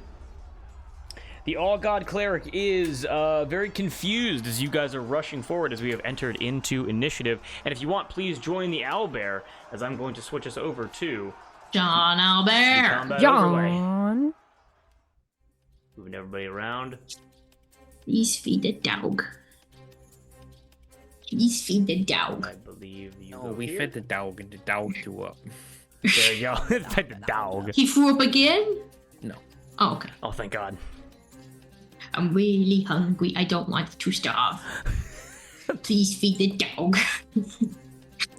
You guys are able to see as the Silent Chorus Rogues, like Thieves Guild, you're able to see the Pash Clan taking people out. You're able to see the Ashen Grove on the east. You're able to notice that Warun, Latrulin, and Zircon have joined behind you. Mariana and Jay down to the southwest, hiding away as instructed by Olive. You see Ongo back on the rooftop up on the east. You see Rahi will join all of you here as the All-God Cleric looks out to each one of you and sees this grand battle taking place, and he goes in the most agitated state you've seen so far. His tumors pulsating, massive, 12 feet tall, weighs 1,000 pounds. He goes, apostates! And he is hostile towards all of you. Make sense? Oh, you were Right saying back at him. imposter. Imposter! And with that, with a river of seawater and debris separating you, Cowrie, you go first. What do you do? Okay. So these things in the middle, That is rubble. Yes. this is rubble. And is like it accurate, like measurement wise? For like that's something I could jump to. Yes, we were going to say so. Again, this is going to be like theater of our mind with a map to anchor it, as this battlefield's Gotcha. a lot bigger than what I could represent. Okay, But in terms of like mechanics wise, 5 feet is still 5 feet. So Okay, amazing. I am going to going to take my 30 feet. Oh.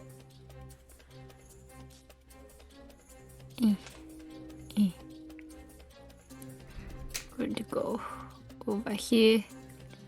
And I'm going to jump to this piece of rubble right here. And I want to try something. okay. I have previously used music or emotion to harmonize the things that the All-God Cleric is hearing and the prayers and everything. Okay. I want to take the pick, or the stone pick, and the lute of Thulth Auditor, and I want to play the most purposefully discordant, grating, like, Oh. kind of unsettling music I can to try and do the reverse. I want to try and overwhelm him in a mishmash of prayer radio signals.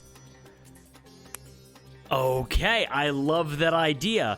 We're gonna call this a performance check. Okay, what are you using? Thulth Auditor's loot. What are you using here?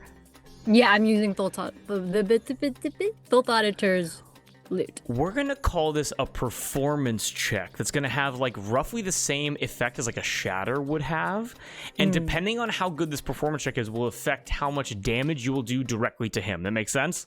Yes. So go ahead and give me a performance check. Okay.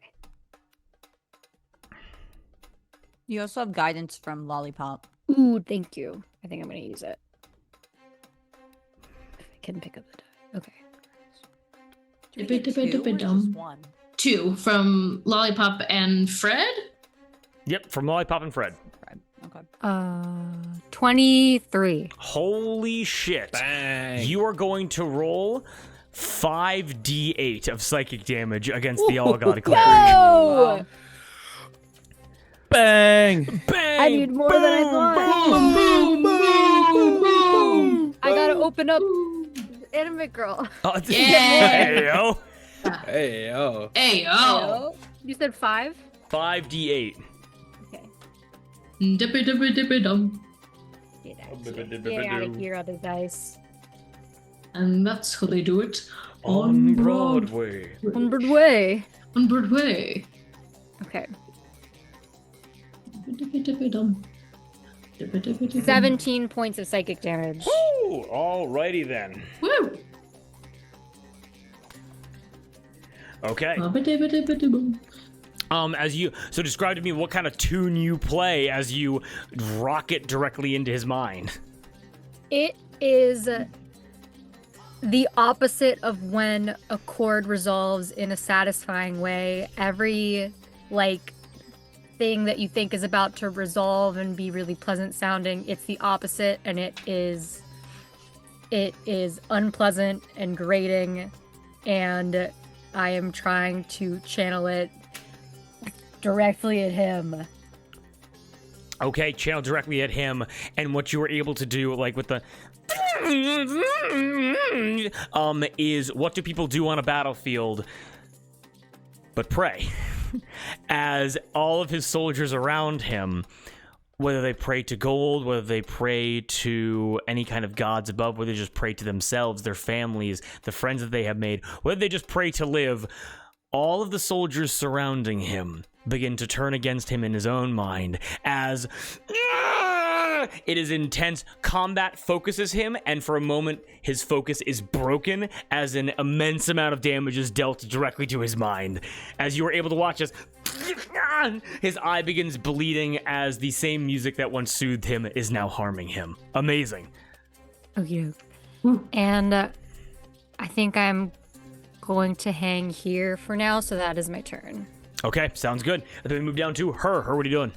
Oh, are you gonna have the silent chorus do anything? Ooh. Oh, right. Do I do that? So they can either keep fending off the Inquisitors, or they can focus directly on the All-God Cleric. For now, I'm going to have them keep focusing on the Inquisitors. You watch as they keep pulling people into the ruins and taking them out in the shadows. Okie doke. Alrighty. Then her, Pash Clan, what do you want them to do?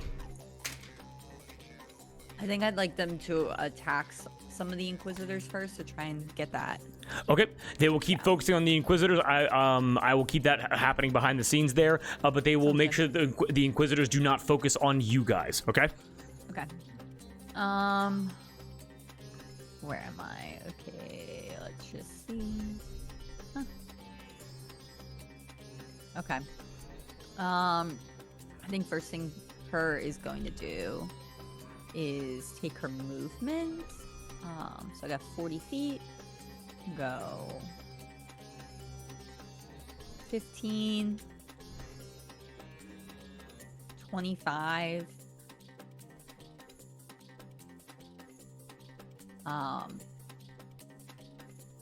Yeah, and I guess that's all I got. I wonder if I guess I can get. No, I can't really move from here. So with her bonus action, she is going to rage. Yup. Yup. Yeah, She rages, her arms come out, lightning zapping everywhere. And they are going from the back, like my two arms, from the back, as they're coming out, you see one grab from like the back of my like I don't know what you want to call it, but like holder, pull out my katana gun, and I'm gonna take two shots on the All-God Cleric. Perfect. As your arms extend, you're able to feel your great sword flashes into your hand, made of lightning and energy itself, as you take your katana gun out. One's a 16 and one's a 17. 16, 17. Both of those are misses. Yeah. As you 17. as they hit the All-God Cleric, he has so much muscle and so much flesh that you're able to watch as blood trickles out of wounds, and it does not affect him at all. Great. I can't really move any. I mean, I used 25 feet. So this would be 30, 40. I'm gonna stay here for right now. And Okay. that'll be my turn. All right, sounds good. Then, in place of having standard legendary actions, the All-God Cleric has two separate turns in initiative, a physical turn and a magical turn. The physical turn is up first, happening after you, her. All-God Cleric shot a minor bit of pain to his massive hulking form as he turns and sees Cowrie jumping on rubble, her one massive jump of energy as lightning arcs into you, and he looks at both of you on this rubble and says, "We were supposed to own this world and commit it to our faith, and you break with me!" And with incredible strength, he does not even run, he jumps towards you. He jumps high into the sky, and wielding his sword with tubes connecting it into his arm, he is going to slam down into one of you with a melee attack. And I'm going to roll who it's going to be right now. Hi. I need to Pick me, grapple. pick me, I pick need me. to grapple this man. As he is in midair, he looks to her and remembers Charlotte Withers. No. But then he looks to what he believes to be his daughter. And he despises that even more as he turns to Cowrie. And you are able to see a 12-foot tall, 1,000-pound man wielding a 15-foot-long greatsword begins rocketing down to you like a meteor. Yo! And I'm going to need a dexterity saving throw. Okay. The DC of this, give me 1 second, is going to be... This is going to be a DC 14. Okay.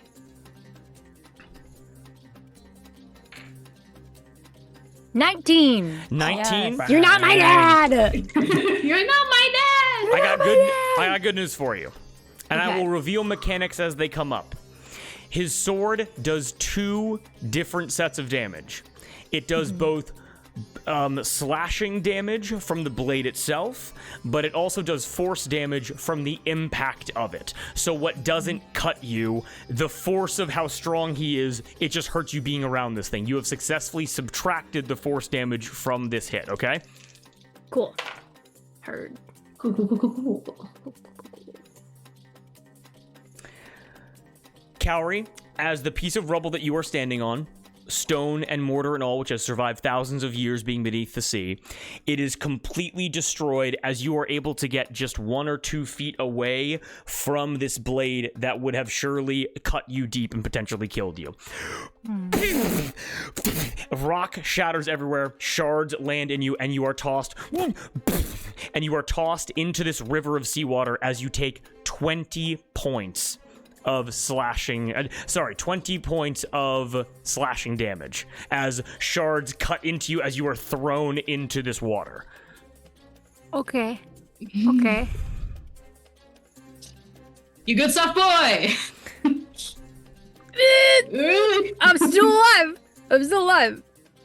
Soft boy, get up. You good stuff, boy. How much force damage? Oh, Hey. And that being his physical turn, we're now going to go down to AJ and Rahi. So, Nico, what do you want Rahi to do? What do you want to do? Oh, I'm commanding Rahi? Yes. Oh. Because her technically has the Pash clan, and if you never make it over to the Inquisitors, we'll toss Rahi back and forth. But as of right now, you got Rahi. We're gonna do what? Okay. What?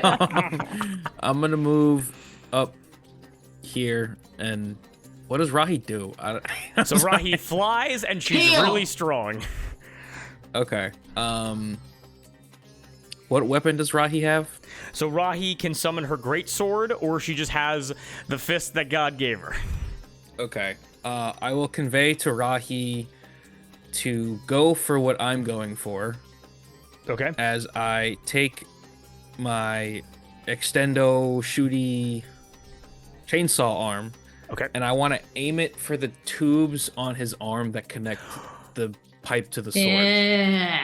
Yeah. And then, depending on if I succeed, Rahi will go for the other one. If I don't, Rahi will go for one as well. the So same one. you basically want to... So just to let you know how this is going to happen here, just in case it succeeds. You will sever his ability to basically use his sword's magical effects, but his magical blood will spray on the battlefield and will have random effects. Hell yeah. Chaos. So you Hell yeah. and Rahi both go for his sword, if I'm hearing you right. Yeah, so I'm gonna go first. Well, Okay? like, assuming that I can do it, like, we'll see how good do you one do, tube. yeah. Yeah, exactly. So do we want to do an attack roll? Do we want to do an opposed athletics check? What are you thinking here? Well, I'm shooting a chainsaw at it, so assuming for me it'll be an attack roll. Okay, let's say it's going to be an attack roll then. No problem. Okay. I will say, I'll say you got to hit his armor class, and then it's going to be a damage threshold, which we'll get into, okay? Okay. Okay. That's a dirty 20. Dirty 20 definitely hits. The damage threshold is going to be 15 points of damage. So you have to do 15 points of damage in your turn. It can be multiple attacks to get one of the tubes. There are 2 tubes, so if you hit 30 points of damage by the end of this turn, you'll have gotten both tubes, okay? Okay, and none of the additional die I have add to damage, correct? None of the additional die. The guidances you have and the bardic does not add damage. No. Okay. Okay, that's 8 points of damage. 8 points, okay. And then, seeing that it kind of worked, I'm gonna whip out in my free hand my blunderbuss and I'm gonna shoot it. Okay, so we're trying to hit 15. Go ahead and make an attack roll. I fucking suck with this gun, so yeah, that's not gonna do anything. That's a 9. That's a 9. You're able to shoot him in the head and it just pisses him off. That also works. Are those your 2 attacks? Those are my 2 attacks, and then Rahi, I guess, will fly over. Okay, she flies and over. Take a couple swings. She has her glaive out very quickly. Go ahead and roll me. Where is this? 2 attacks. Go ahead and roll a d20 plus 9. Plus 9. What the fuck, Rahi? Oh, Strong. that's my bitch. That's my girl. She is 2. She is 2 attacks, right? 2 attacks, yes.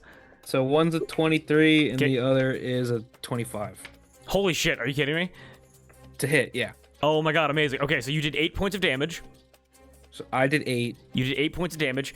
Now what I'm gonna need you to roll, I need you to roll 2d12 plus 12 because both of her attacks hit. Plus 12? I only get plus 5. What the fuck? Well, because it's doubled. So because it's technically plus 6, but because both attacks. So you got 8. She needs to hit 22 points of damage in this So attack. what am I adding to each of these numbers? So just roll 2d12 plus 12. Okay. Okay. That's 20. 20 total. 20 total. 8 plus 12 is 20. That's 2d12 that equal 8 plus 12 equals 20. Correct? Yes. As you were able to, so describe to me, how does it look like AJ attacks one of these like pipes? So I think AJ like is trying to also like wrap the chainsaw around the arm and hope to maybe like grapple in at the same time, but mostly just trying to cut the tie where he can see it's the blood is pumping, and at the same time he's telling Rahi, hit his arm, hit the sword, and yeah. You are able to you're able to wrap your chainsaw, like it's on a chain around his arm, pull it so strong that for a moment his arm kind of like loosens out as Rahi is able to lightning catches in her hand. She smashes her glaive down and one of the pipes is burst as blood splatters all across the water in front of you, and you're able to watch as like fish and plants and crabs and demons and skeletons and like all these like small little things being like growing in the water, growing on the sand, as he is going to begin having an environmental effect wherever he goes because he is rapidly losing blood. And is that your turn? That is our turn, yes. Okay. Our sounds great. turn. And then we last will but both not echo the thought to take out his arm. Because we got one, the other one's almost done. okay. And then last but certainly not least, we have Olive. What are you doing? Okay. Hearing that.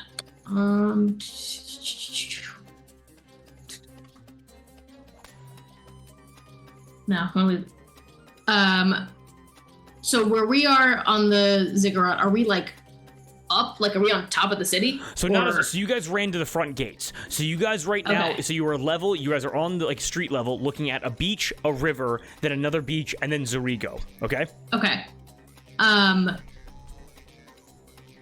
gonna take out the trident, and I want to get the All-God Cleric's attention. I shout across, "The only apostate is you!" He looks at you, scarred, bald, physically transformed. You look like the beacon, the beacon of these Triton people. And what do you do?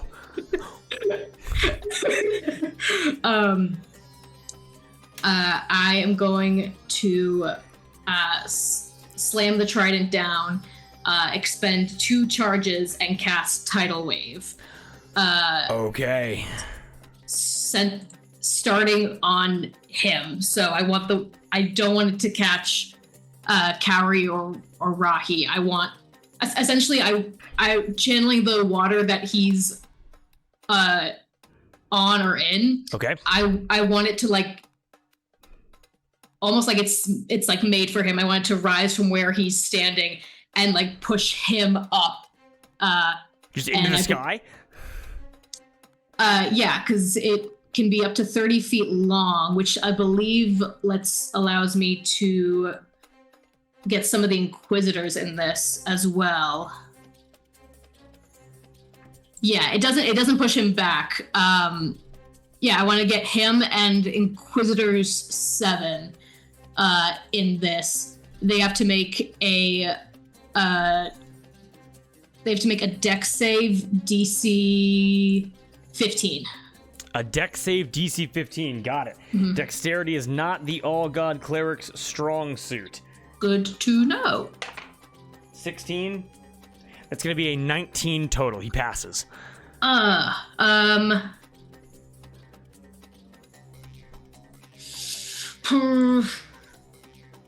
Okay, well, he doesn't get knocked prone, but he still takes damage. Yep. You know what? Fuck it. I'm gonna reaction bend luck, have him subtract a d4 from this. Okay, got it. In the hopes that he'll wait, no, beats it. So, never mind. He rolled a 19? Yes, you rolled a 19. Yeah, so never mind. Okay, sure. Okay, no problem. Yeah, because meets it, beats it. Even if he rolls a 4, right, that's 15. Yep. It's all good. Okay. What about the Inquisitors? With the Inquisitors, well, they're preoccupied right now, and for each Inquisitor, there's a thing that happens at the end of the round. It's kind of like an environmental turn, where if Inquisitors begin to die, your pods can come and begin to help you take out the All-God Cleric. Okay. So, what kind of did they fail the save? Do they make the save? Oh, you want me to do? Oh, so sorry about that. Give me 1 second here. Yeah, DC 15 dex save. Got it. Because they're caught in the tidal wave. 15 dex save. Fail, pass. These two closest right here. These two, they both fail. Okay. Let me do meta. Okay, those who fail take 18 points of damage and are knocked prone. Oh. Those who succeed take 9 points of damage and are not knocked prone. Okay, got it. So All-God Cleric would take 9 points of damage. Okay, 9 points of damage, and then we got those two taking 18 as they are... A wave of water smashes into the All-God Cleric's chest, rising up from his feet, carries onto the shore, and then knocks both of the main groups, hundreds of people, prone in the city of Zarigo as the Pash clan, as like Yorda and Kalinag and Wyla and Skylar, as they all rush in and begin taking out the people on the ground, as the Ashen Grove begins helping the Inquisitors dry off by setting them on fire as they're prone, as they're going to have a much easier time taking some of them out. Make sense? Yeah, and does using the Trident, does that potentially trigger a wild magic surge? Yes, it will trigger a wild. Okay, it will potentially, yes. Yeah, okay, we're good on that front. And okay, so that was an action. Cantrips are bonus actions? Yes, they are. Would you allow me to cast one? Absolutely. Okay. Then seeing that, I'm gonna I have to try now. I'm gonna point it in his direction.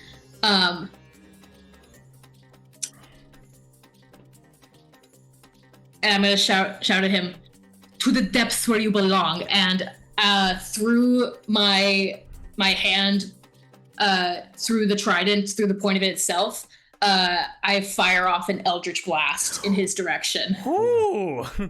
As you fire that off, you are able to feel just on your arm, kind of like wrapping up towards the trident. And you are able to see a tentacle wrap around your arm as you fire off this blast. What do you get? Mm-hmm. Let me roll it. A dirty 20 hits? Dirty 20 hits, yep. Okay, so then that's going to be a d10 of damage. Excuse me. And when you hit a creature with an Eldritch Blast, you can push the creature up to 10 feet away in a straight line. Okay, amazing. Sorry, let me roll that damage. Go ahead. 10 points of damage. Incredible. Bitch. Get away from my partner. Okay.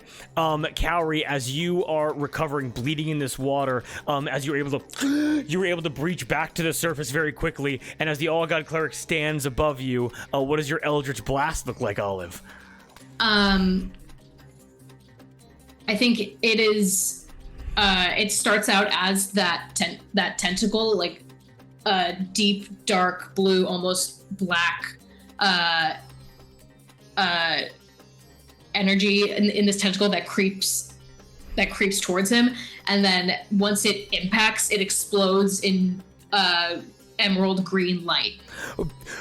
So a tendril reaches out, impact, an explosion of emerald light as he flips backwards. He is pushed back 10 feet as he shatters through your effigy as he lands back here. Okay. Sounds good. That's your turn. Just because I see Mud is on the map, I'm just gonna move in front of him. Okay, got it. Position myself, and that is my turn. And then, okay, sounds good. And then finally, I gotta make a quick roll of myself here. Oh, shush, I'm keeping track. Give me 1 second. This is gonna be the last thing we do before we end off. I know it's getting late and I apologize. Carrie, how much damage did you do to AGC? If you remember.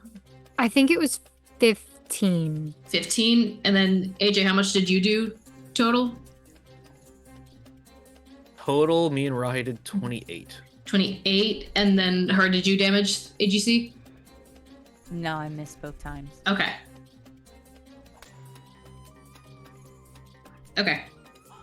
All right, incredible. No reason.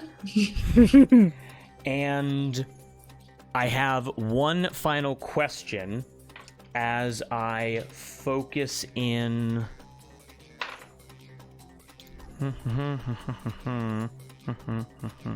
Olive, specifically on you. Okay. Here's the way in which the All-God Cleric is going to work in this fight. He is going to attack you with a spell of some kind. Okay. You get to determine the level of spell that he attacks you with. Anywhere from 1st level to 9th level. Now the question is, why would you possibly ever choose anything above 1st level? Because when he attacks you with a spell, corresponding to the level of the spell, you will roll that many d20, and he takes that damage regardless of if he hits you or not. Oh. As his eyes narrow on you, and you get to make the call. You said between 1 to 9? Anywhere, 1st level spell to a 9th level spell. It's up to you. Risk reward. Hold on.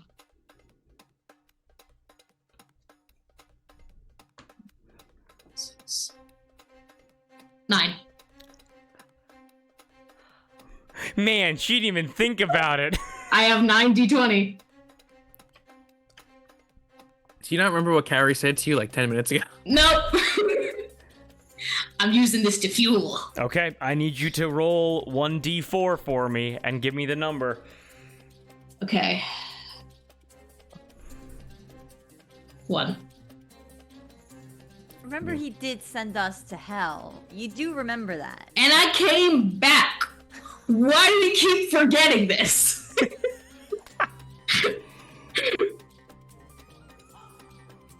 I'm gonna say, hey, Yasa, what up, bitch? And then I'm gonna come right back. 6-second adventure.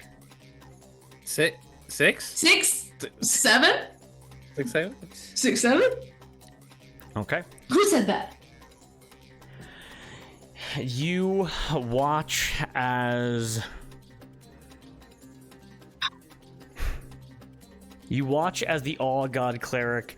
I just need 1 second. I'm so sorry. Yep. No. I gave you the highest number. Yep, that's crazy. Go ahead and roll 9 d20 for me and give me the damage that you get. With Drew. pleasure. Yes. Drew, I want you to murder your partner's character right now. We might be getting close. Full dead. You don't have No rolls, no saves. You don't have any counter spells anymore, do you? I do, but I want to do damage to him. Got it. Well, hold on. Technically speaking, he yes, attacks. he You hits. could counterspell him. Yeah. Because the damage goes even if he hits me or not. Yes. So he's making Would his that- would attack that- on you, so you could use a reaction. Okay. Hold See, on. that was totally your plan the whole time, right, Kate? totally. Totally. I mean, yes, because I wasn't sure how that factored into. Hold on. Let me take all these out and do math, and then I would like to counterspell. Yes. Okay, go right ahead. Not a problem. But the damage will still apply Damage even if I goes through no counterspell. matter what. Yep. Okie dokie. Okay. Okay. What's 17 plus 16? What's 17 plus 16? That is going to be, I believe, 33. 33 plus 15? 33 plus 15 48. is going to be 48. Nick, Plus- you're quick on that shit. Plus 12? 60. Plus 10 is 70.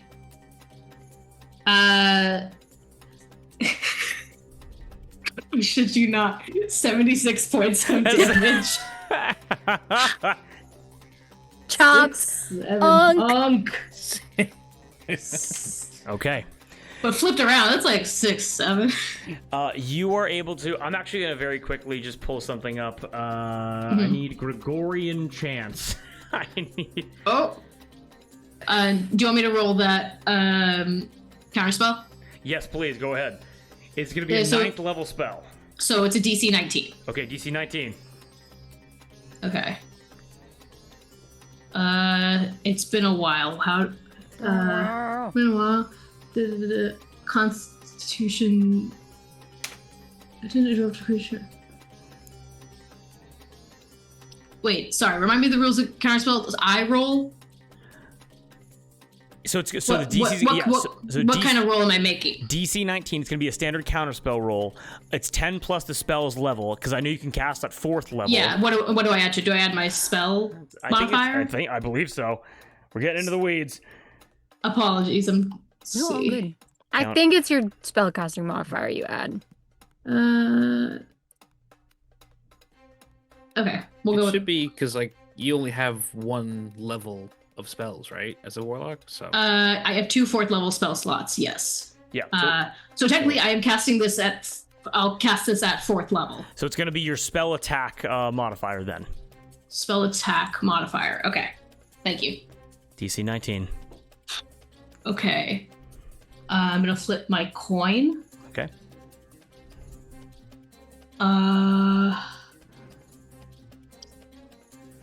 May I apply guidances or bardic to this? No. Okay, then I am going to burn an inspiration. Okay.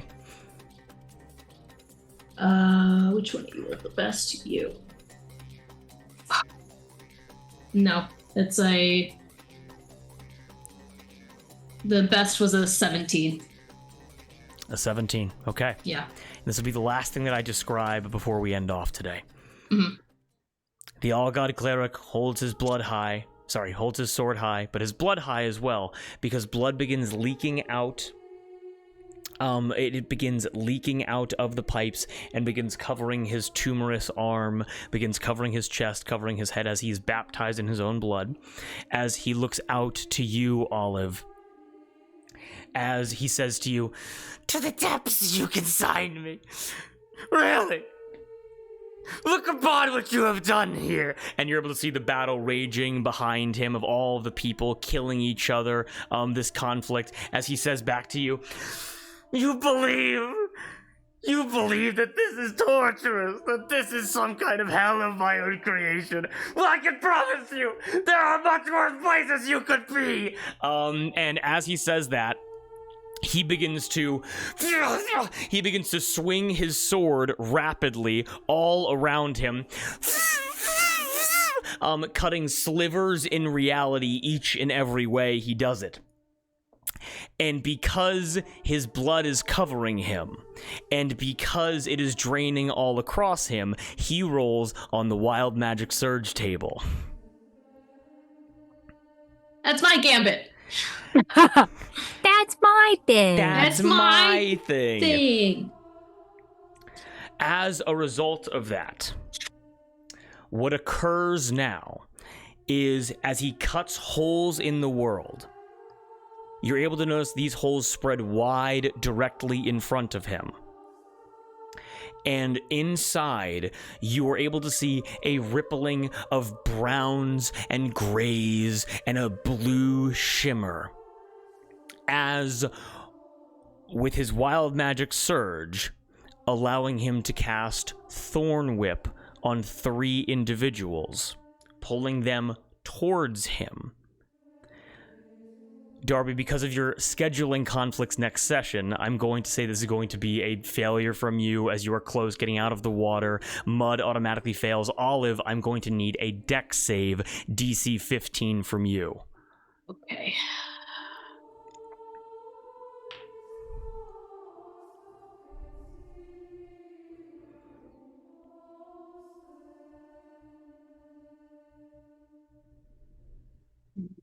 Can I apply my guidances or bardic on this? Yes, you can. Okay. Thank you.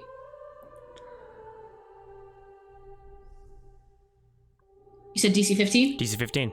It's a 15 exactly. It's a 15 exactly. Then with that, these thorn whips, you were able to watch Cowrie as it latches around you like a harness, wraps around Mud like a harness. Olive, these vines touch you, and as they touch you, touch the trident, you're able to watch as they sprout suction cups and become tentacles that disintegrate the vine and kind of like wrap themselves around you, give you a quick squeeze, and then disappear from your body as you're able to resist it. But Cowrie, you are conscious as you and Mud are, and you're sucked towards these portals, these gates that the All-God Cleric has created. And what happens is you rush towards it, and you enter into this portal, as all of you are able to watch as the portal then slowly and then begins to close. It will not permanently close, but there is a time limit to get back to the battlefield before you are sealed inside of wherever this portal leads, okay? And Cowrie, here's what you're able to see. As you enter into this portal with Mud, the ground and water underneath you rapidly disappears. And here's what you're able to see.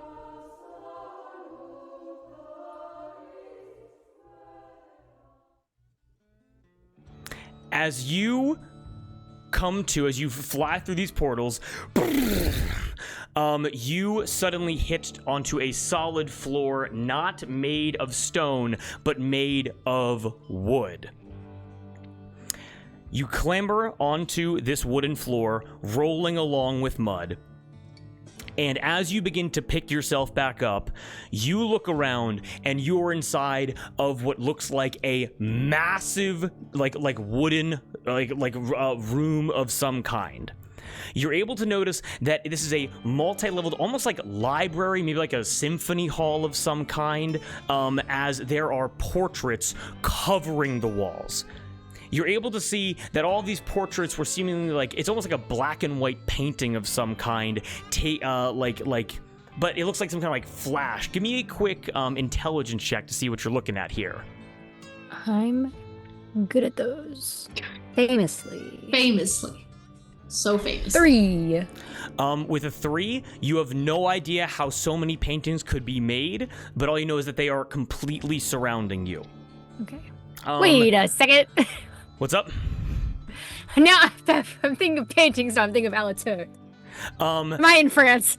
You look down, there's a wooden floor underneath you, there's a guardrail. As you look up and over the guardrail, there's again these wide chambers underneath you, almost like you're looking over some kind of balcony, and you're able to see this stretches for dozens of feet to your left, dozens of feet to your right. And as you kind of begin picking yourself up, you are able to see that Mud is right next to you, and you are able to feel hands come from behind you and grab you and be like, Cowrie, what are you doing here? Who? You turn around. Yeah? As you turn around, you are able to see Landon Shadrach standing right in front of you. Landon! Where did you...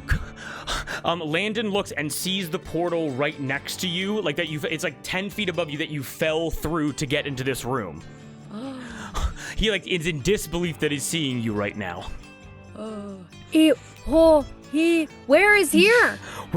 Wait, how did you, no, we are in, the gallery, we're in the Snap and Smoke picture gallery, where does that lead to? Where's it called again? Zurigo. Where? Have you heard of the All-God Cleric? Yeah? He's there. What do you mean he's there? Oh god, it's a long story. No. You can't be here. He is coming. He is coming. We have to move now. Who? The gray man. The gray man is coming. The gray man. He's the one that Bihono is in debt to? Go ahead and give me a quick history check. 0.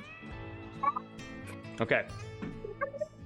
Kaori, with that 0, you're able to, you watch as Landon's face, again, like, he is, like, young, cut up, piratey. You're able to see that his dress, very formal, Western attire, dressed as a gentleman is. And with that one, as you try to think about where you could possibly be, you're able to feel a hand grip on, like a big hand grip onto your ankle and hoist you up upside down. Ah!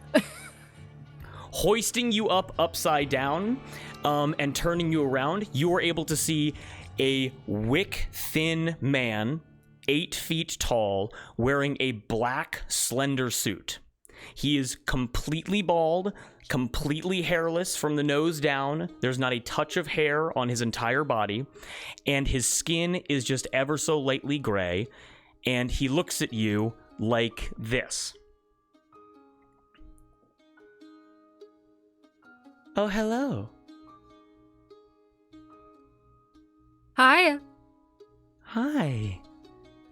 Where did you come from? Elsewhere. Didn't mean to. No, you didn't. But must I say, you have a charming look about you. You look beautiful. Thanks. You have a very unique look to you. I do. Very gray. Thank you.